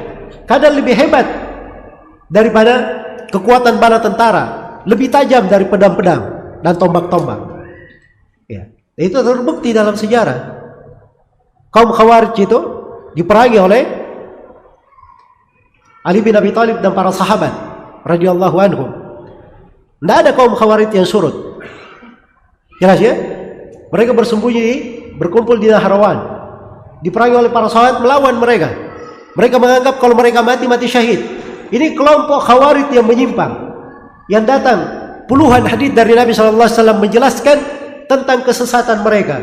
Mereka keluar dari tuntunan agama seperti anjing-anjing di penduduk neraka. Bangkai mereka adalah sejelek-jelek bangkai yang terbunuh di bawah kolong langit. Orang yang dibunuh oleh mereka sebaik-baik mayat yang terbunuh di bawah kolong langit. Itu sifat kaum Khawarij. Ya, bersama dengan itu, ketika para sahabat memerangi mereka dengan pedang, dengan secara fisik tidak mempan, mereka menyambut kematian. Tapi lihat kekuatan ilmu. Ibnu Abbas datang mendebat mereka. Ibnu Abbas sendirian masuk ke kampungnya kaum Khawarij. Iya. Dan Ibnu Abbas sengaja masuk dengan pakaian yang bagus yang dia miliki. Dan beliau memakai hulla. Hulla ini pakaian luar ya. Bukan cuma pakaian yang di atas kulit saja. Pakaian di atas kulit ada pakaian luar lagi. Iya, ada pakaian luarnya lagi. Ya, melihat hal tersebut, orang-orang Khawarij yang jahil ini, dia sudah mencibir Ibnu Abbas. Ini kok pakaiannya mentereng banget. Ya. Kalau mereka itu pakaiannya seperti sudah lusuh sana sini, seperti yang dianggap oleh kebanyakan orang-orang jahil. Maka Ibnu Abbas berkata, kalian mencela saya padahal Nabi SAW pernah berpakaian seperti ini. Ya. Itu ilmu. Ibnu Abbas hidup bersama Nabi, pernah melihatnya. Ibnu Abbas melakukan hal yang sama. Maka mereka pun terdiam. Mereka bertanya, apa tujuanmu datang ke sini wahai anak paman Rasulullah SAW? Kata Ibnu Abbas, saya mendengar dari kalian, saya ingin dengar dari kalian. Maka ributlah orang Khawarij ini. Ada yang berkata, jangan kamu debat dia, ini berbahaya. Ya. Yang lainnya berkata, enggak apa-apa. Akhirnya mereka pun bertanya kepada Ibnu Abbas. Mereka sampaikan dari syubhat-syubhat mereka, alasan-alasan mereka kenapa membangkang kepada Ali bin Abi Thalib. Ibnu Abbas hanya membacakan, ada 4 alasan mereka. Ibnu Abbas hanya membacakan 4 ayat atau ya 4 ayat dan 1 hadis. Setelah itu rujuk dari mereka 2.000 orang. Jumlahnya tadinya berapa? 6.000 orang. Rujuk dari mereka 2.000 orang. Bahkan di riwayat Ibnu Katsir Ibnu Katsir di Al-Bidayah wa Nihayah beliau katakan rujuk 4.000 orang. Ini namanya kekuatan ilmu. Kekuatan ilmu. Karena itu orang yang mengerti ilmu dengan sebenar-benarnya, dia tidak ada berpikir ya, masuk ke cari kursi parlemen, ikut menjadi caleg. Itu tidak ada di pikiran orang-orang yang mengerti keagungan apa? Keagungan ilmu. Demikian pula kalau ingin harta, ilmu itu harta yang paling baik. Ilmu itu harta yang apa? Paling baik. Karena itu orang-orang yang kenal ilmu itu tidak ada yang tergiur dengan kehidupan dunia, tertipu ya, mengejar dunia seperti sebagian dari makhluk-makhluk ya, mengulurkan lidahnya, jatuh air liurnya untuk mengejar dunia. Tidak ada kehidupan orang yang berilmu seperti itu. Mereka yang kenal bagaimana keindahan ilmu, dia akan merasa bahwa dia memiliki harta yang paling berharga, dan ini harta yang harus dia jaga, anugerah Allah Subhanahu wa taala yang sangat besar. Ini semuanya kalau dia miliki akan membantu dirinya untuk istiqamah, membantu hatinya teguh di atas kebaikan, teguh di atas kebaikan. Ya, karena itu lihat saja orang-orang yang tadinya belajar agama, kemudian masuk ke urusan-urusan dunia, walaupun dia menyampaikan hujahnya ini semuanya demi agama, demi berjihad, berjuang di jalan Allah, meninggikan kaum muslimin, ujung-ujungnya semuanya tenggelam di dalam kemaslahatan dunia. Iya. Itu akibat meninggalkan mengajarkan ilmu. Mereka nggak tahu bahwa tidak ada di atas kehidupan dunia ini pekerjaan yang lebih baik dari pekerjaannya para nabi dan para rasul. Karena itu mereka dipilih khusus oleh Allah Subhanahu wa taala. Dan para nabi dan para rasul kerjaannya adalah mengajarkan ilmu. Sibuk dengan ilmu agama. Nah, itu tugasnya para nabi dan para rasul. Ya, dan ini sifat secara umum seorang penuntut ilmu. Itu yang berjalan di tengah para sahabat Rasulullah sallallahu alaihi wasallam dan diwarisi dari masa ke masa. Baik. Kemudian di antara keindahan dari mempelajari ilmu agama ini yang membuat seseorang itu bisa menata hati, Allah Subhanahu wa taala berfirman dalam Al-Qur'an, "Dzalika wa may yu'azzim sya'airallah fa innaha min taqwal qulub." Demikianlah perintah Allah. Dan barang siapa yang mengagungkan syiar-syiar Allah, simbol-simbol Allah, maka itu adalah berasal dari ketakwaan di dalam hati. Itu berasal dari apa? Ketakwaan di dalam hati. Jadi mengagungkan syariat Allah itu berasal dari apa? Ketakwaan di dalam hati. Iya.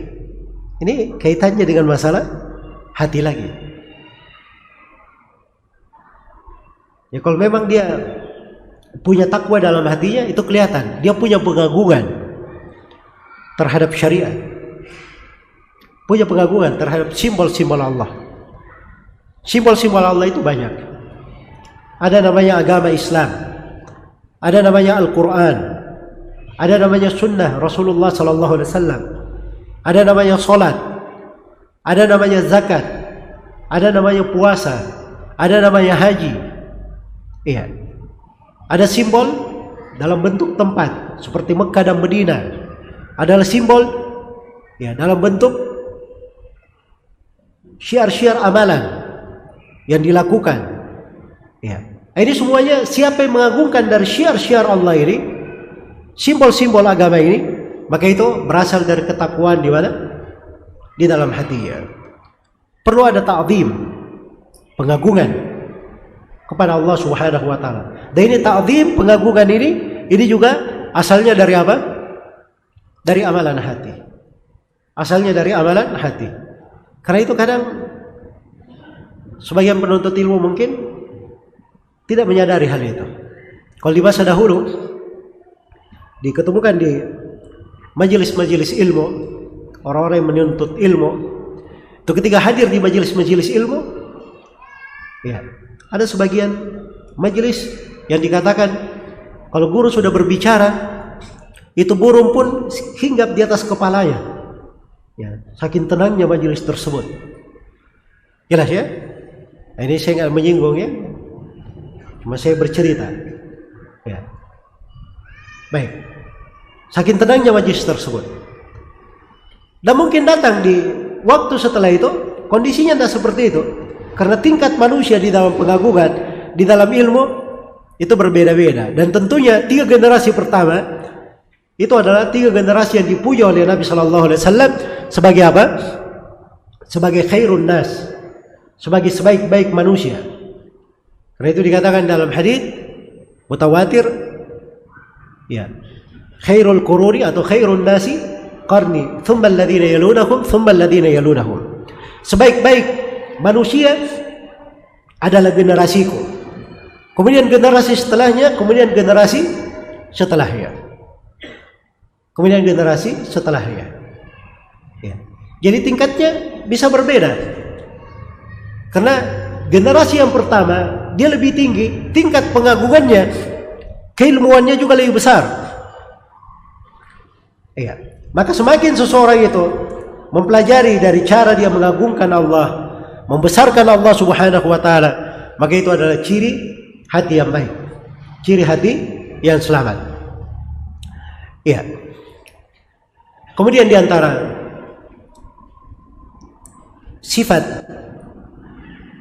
atau di antara bekal seorang muslim dan muslimah di dalam menata hatinya adalah dia memperbaiki atau dia memperhatikan dari sebab-sebab yang bisa menambah keimanan.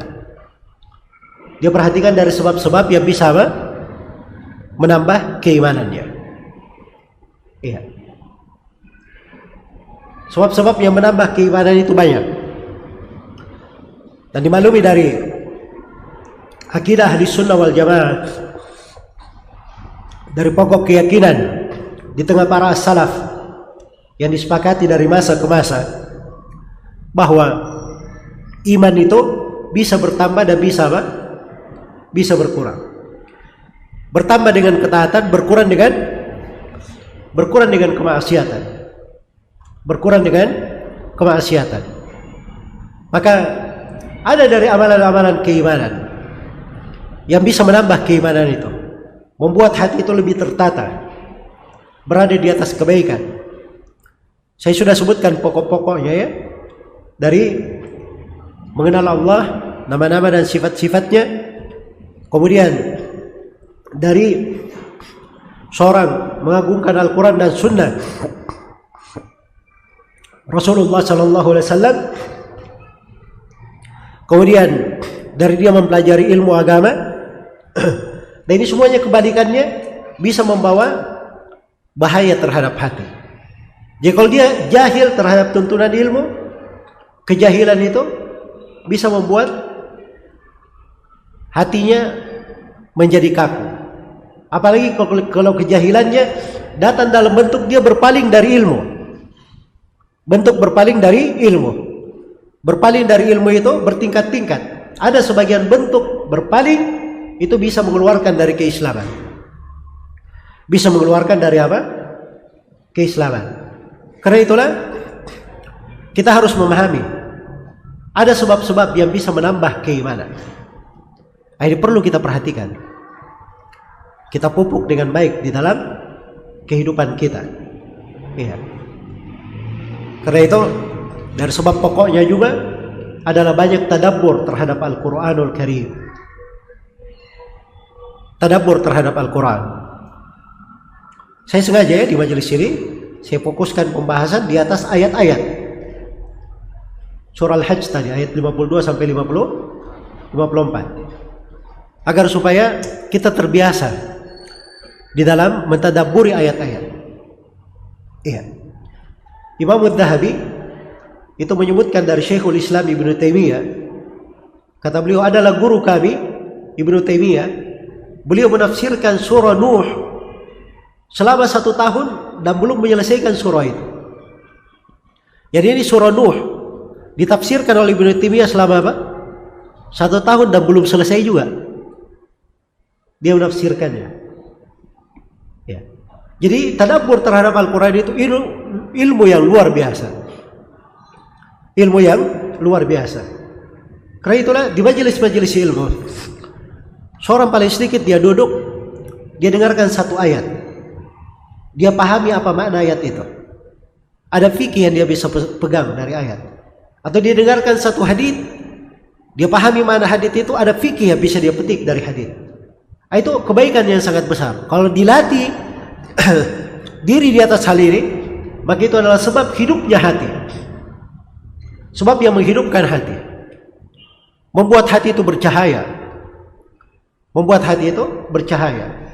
Karena itu subhanallah, kalau kita masuk di dalam mempelajari tafsir para as-salaf, kadang mereka mengucapkan tafsir-tafsir, pembahasan itu luar biasa. Kalimat-kalimat tafsir yang mereka nukil dari Nabi SAW, mereka nukil dari para sahabat, para tabi'in, ahli tafsir, menunjukkan terangnya cahaya di dalam dada mereka, sehingga mereka bisa pahami ayat-ayat itu sedemikian rupa. Iya. Dan ini akan menambah keimanan, akan membantu seseorang menata hatinya di atas kebaikan. Karena itu jangan pernah luput dari mempelajari tafsir ayat-ayat Al-Quran. Apalagi surah-surah yang biasa kita baca di dalam sholat, itu kadang bukan dikatakan disunnahkan untuk mempelajarinya, tapi hukumnya adalah wajib dia mempelajarinya. Karena itu kita wajib mempelajari makna surah Al-Fatihah. Karena surah Al-Fatihah ini rukun apa? Rukun sholat.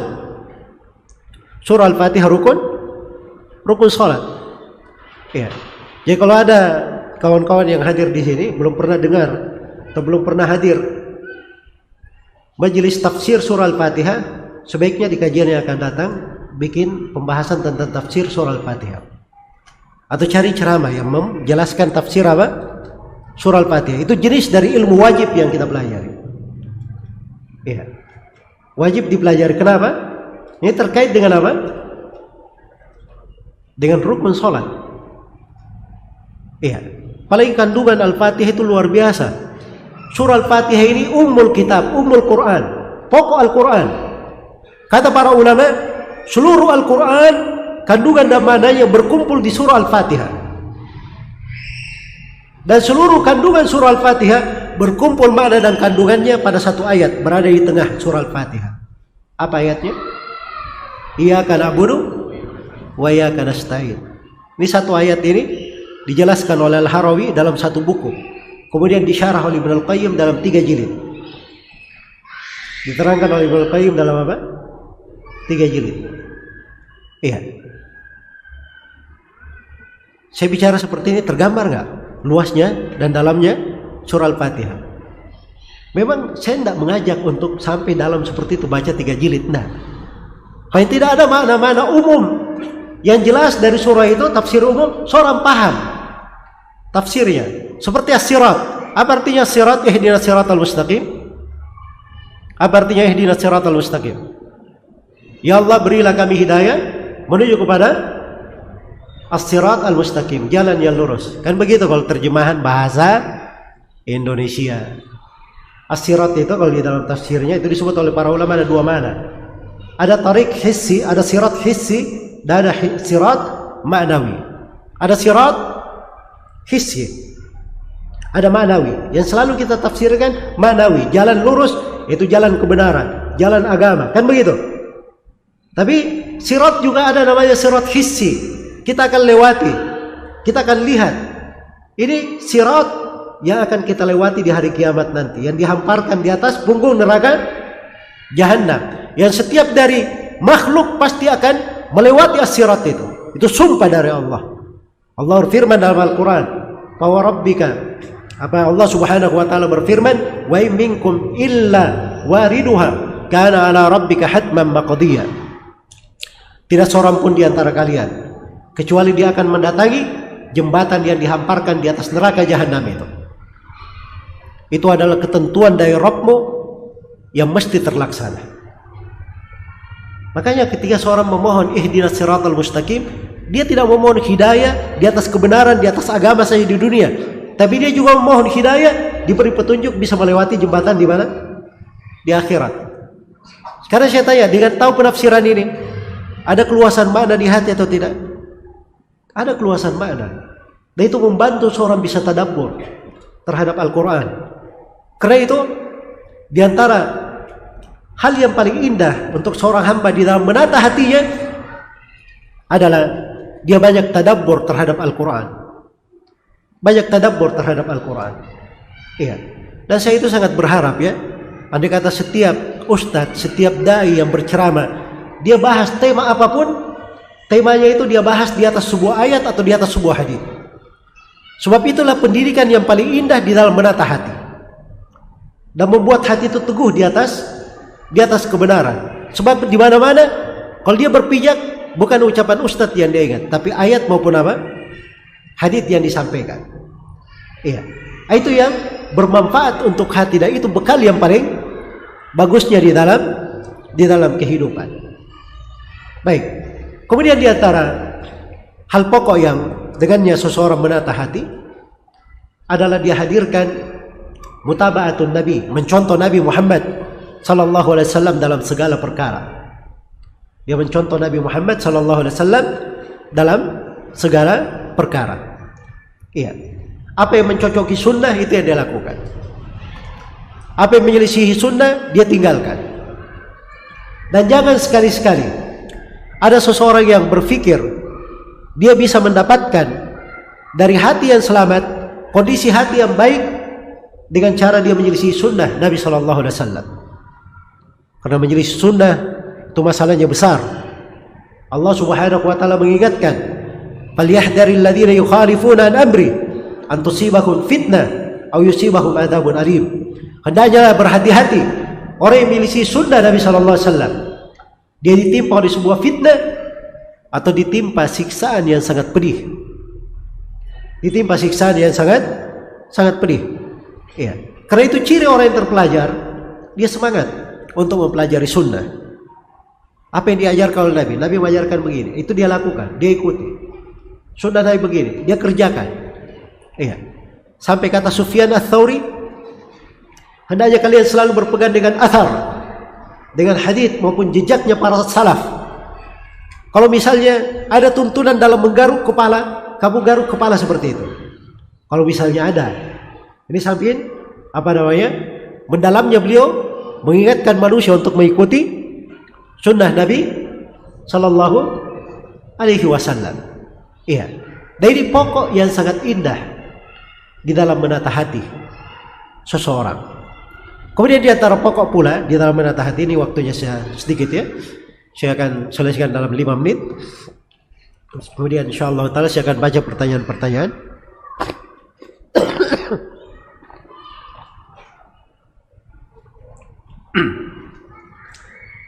Baik, di antara pokok di dalam menata hati adalah seorang menghadirkan derajat al-ihsan. Menghadirkan derajat apa? Al-ihsan. Apa itu al-ihsan? Nabi pernah ditanya, "Wa mal ihsan?" Apa itu ihsan? Kata Nabi sallallahu alaihi wasallam, "An ta'budallaha ka'annaka tarah, fa in lam takun tarahu fa innahu yaraka." Engkau beribadah kepada Allah seakan-akan engkau melihatnya. Kalau engkau tidak mampu seakan-akan melihatnya, maka ketahuilah Allah melihatmu. Ya, ini ihsan namanya. Dan di dalam ihsan ini ada 2 jenjang. Jenjang yang pertama, dia beribadah seakan-akan melihat Allah. Ini yang paling tingginya. Jenjang yang kedua, dia tidak mampu ke situ. Maka ada di bawah, namanya darajatul muraqabah. Dia merasa Allah selalu mengawasinya, selalu memperhatikannya. Iya, selalu memperhatikannya. Dan ini 2 jenjang yang sangat membantu sekali seseorang di dalam menata hatinya. Karena itu orang-orang yang kurang di dalam khusyuknya. Ya, ini masalah khusyuk, subhanallah ya, termasuk masalah yang paling banyak kita alami di kehidupan ini. Khususnya kita di masa-masa belakangan. Karena memang dari amalan ketaatan yang dahulu dicabut di tengah umat ini terkait dengan khusyuk mereka. Ya. Khusyuk ini di antara pokok di dalam menghadirkannya, dan khusyuk terkait dengan amalan hati. Ya. Pokok di dalam menghadirkannya adalah 2 ini. Dia beribadah seakan-akan melihat Allah. Bahasanya apa? Seakan-akan melihat Allah. Jelas ya, bukan melihat benaran, tapi seakan-akan. Kalau dia tidak mampu, maka dia yakini bahwa Allah melihatnya. Maka Allah melihatnya. Seakan-akan melihat Allah ini untuk sampai ke sana itu perlu seorang belajar. Perlu dia belajar tentang rububiyah Allah, uluhiyah Allah, nama-nama dan sifat-sifatnya. Ya. Perlu dia belajar tentang agama, syariat. Kalau dia sudah sampai ke jenjang yang tinggi dalam agama, dia akan sampai ke derajat itu. Bisa dia beribadah seperti itu. Itu kekuatan ilmu, sebagaimana yang sudah kita terangkan. Kemudian yang kedua, dia merasa diawasi oleh Allah. Ya, dia ketika berdiri, dia tahu bahwa Allah melihatnya. Makanya karena dia tahu Allah melihatnya, dia malu di atas kondisi yang Allah tidak cinta kondisi itu dari dirinya. Iya. Dia malu di dalam sebuah nikmat Allah berikan padanya nikmat, lalu dia tidak gunakan nikmat itu dalam kebaikan. Ini ihsan ini luar biasa. Sangat memotivasi seorang hamba berlari kepada Allah Subhanahu wa taala dan kepada negeri akhirat. Kemudian di antara pokok juga di dalam menata amalan hati atau di dalam menata kondisi hati adalah seorang itu selalu menghadirkan bahwa dirinya masih banyak kekurangan. Dirinya banyak kekurangan. Ini namanya ru'yatit taksir. Dia melihat dengan pandangan dirinya penuh dengan kekurangan. Iya. Dirinya penuh dengan kekurangan. Kalau dia punya prinsip ini dalam menata amalan, menata hatinya, ini akan membantunya di dalam banyak hal, subhanallah. Membantu dia di dalam bertobat kepada Allah, membantu dia di dalam beristighfar, membantu dia di dalam banyak berzikir kepada Allah Subhanahu wa taala. Dan dibalumi taubat, istighfar, zikir ini semuanya punya keterkaitan khusus dengan hati. Misalnya zikir dikatakan dalam Al-Qur'an, alladzina amanu wa tatma'innu qulubuhum bi dzikrillah, ala bi dzikrillahi tatma'innul qulub. Orang-orang yang beriman dan hatinya itu tenang dengan zikir kepada Allah. Ketahuilah bahwa dengan zikir kepada Allah hati menjadi tenang. Hati menjadi tenang. Ini ketika dia melihat dirinya kurang di dalam mengingat Allah, dia melihat hatinya banyak kekurangannya, masih banyak kesalahan yang dia lakukan. Begitu dia sholat, dia melihat sholatnya ini, dia masih diserang oleh syaitan dari sana sini, masih banyak di amalan-amalan sholatnya yang pikirannya kemana-mana dan seterusnya. Ketika dia melihat derajat dirinya kekurangan, maka di waktu berikutnya dia berusaha untuk lebih maksimal dan lebih baik. Jelas ya? Ini hal yang besar ya. Di antara zikir yang diajarkan oleh Nabi selepas sholat atau dibaca di belakang sholat, zikir yang diajarkan kepada Mu'adz bin Jabal. Jangan sampai dia tinggalkan, dia baca di belakang sholat. Di belakang sholat ini ada dua penafsiran ya. Ada yang mengatakan sebelum salam, dan ada yang mengatakan setelah salam. Ya, mau dilakukan dua-duanya nggak apa-apa. Yang masalah itu kalau tidak melakukannya. Baik. Apa doa yang diajarkan? Allahumma a'inni ala dzikrika wa syukrika wa husni ibadatik. Ya Allah, bantulah saya dalam berzikir kepadamu, dalam bersyukur terhadap nikmat-nikmatmu, dalam mempercantik ibadah kepadamu. Ini memang zikir kandungannya supaya kita melihat kekurangan pada kita. Jangan merasa berbangga, oh saya sudah sholat, ya, saya sudah berusaha khusyuk di dalam sholat, ya, syaitan tidak mendekati saya, tiap kali dia masuk saya tinju, akhirnya jauh. Nah seperti itu namanya bersombong. Tapi seorang ketika dia masuk ke dalam sholatnya, begitu dia keluar, dia memohon kepada Allah seperti itu, dibantu, ya. Dan itulah sifatnya para nabi dan para rasul. Lihat Nabi Ibrahim, Nabi Ismail alaihi wassalam. Mereka berdua diperintah membangun Ka'bah. Saya tanya, perintah dari siapa? Dari Allah. Mereka melakukan sesuatu yang sudah jelas. Itu ketaatan, perintah Allah membangun Ka'bah. Begitu Ka'bah sudah selesai dibangun, apa doa mereka berdua? Rabbana taqabbal minna innaka anta as-sami'ul alim. Ya Allah, terimalah dari kami. Sungguhnya Engkau Maha mendengar lagi Maha mengetahui. Nggak pede mereka. Sudah selesai kerjaan saya. Setelah ibadah, masih berdoa kepada Allah supaya diterima amalannya. Ini karena dia memandang dirinya banyak kekurangan. Ini ru'yatut taksir. Dan ini kalau dihadirkan di dalam ibadah apapun akan menambah kualitas ibadah itu. Akan menambah kualitas ibadah tersebut. Iya. Dan ini diantara hal yang sangat besar sekali yang hendaknya dijaga oleh setiap muslim dan muslimah. Ya wallahu ta'ala alam. Jadi mungkin di tema ini saya sudah memberikan beberapa kesimpulan atau beberapa pegangan pokok di dalam menata hati. Ya, beberapa pokok dari cara menata hati. Dan perlu diketahui bahwa pembahasan lebih luas daripada itu, sudut-sudut di dalam fikih amalan hati itu, ya ada pembahasan-pembahasan lainnya.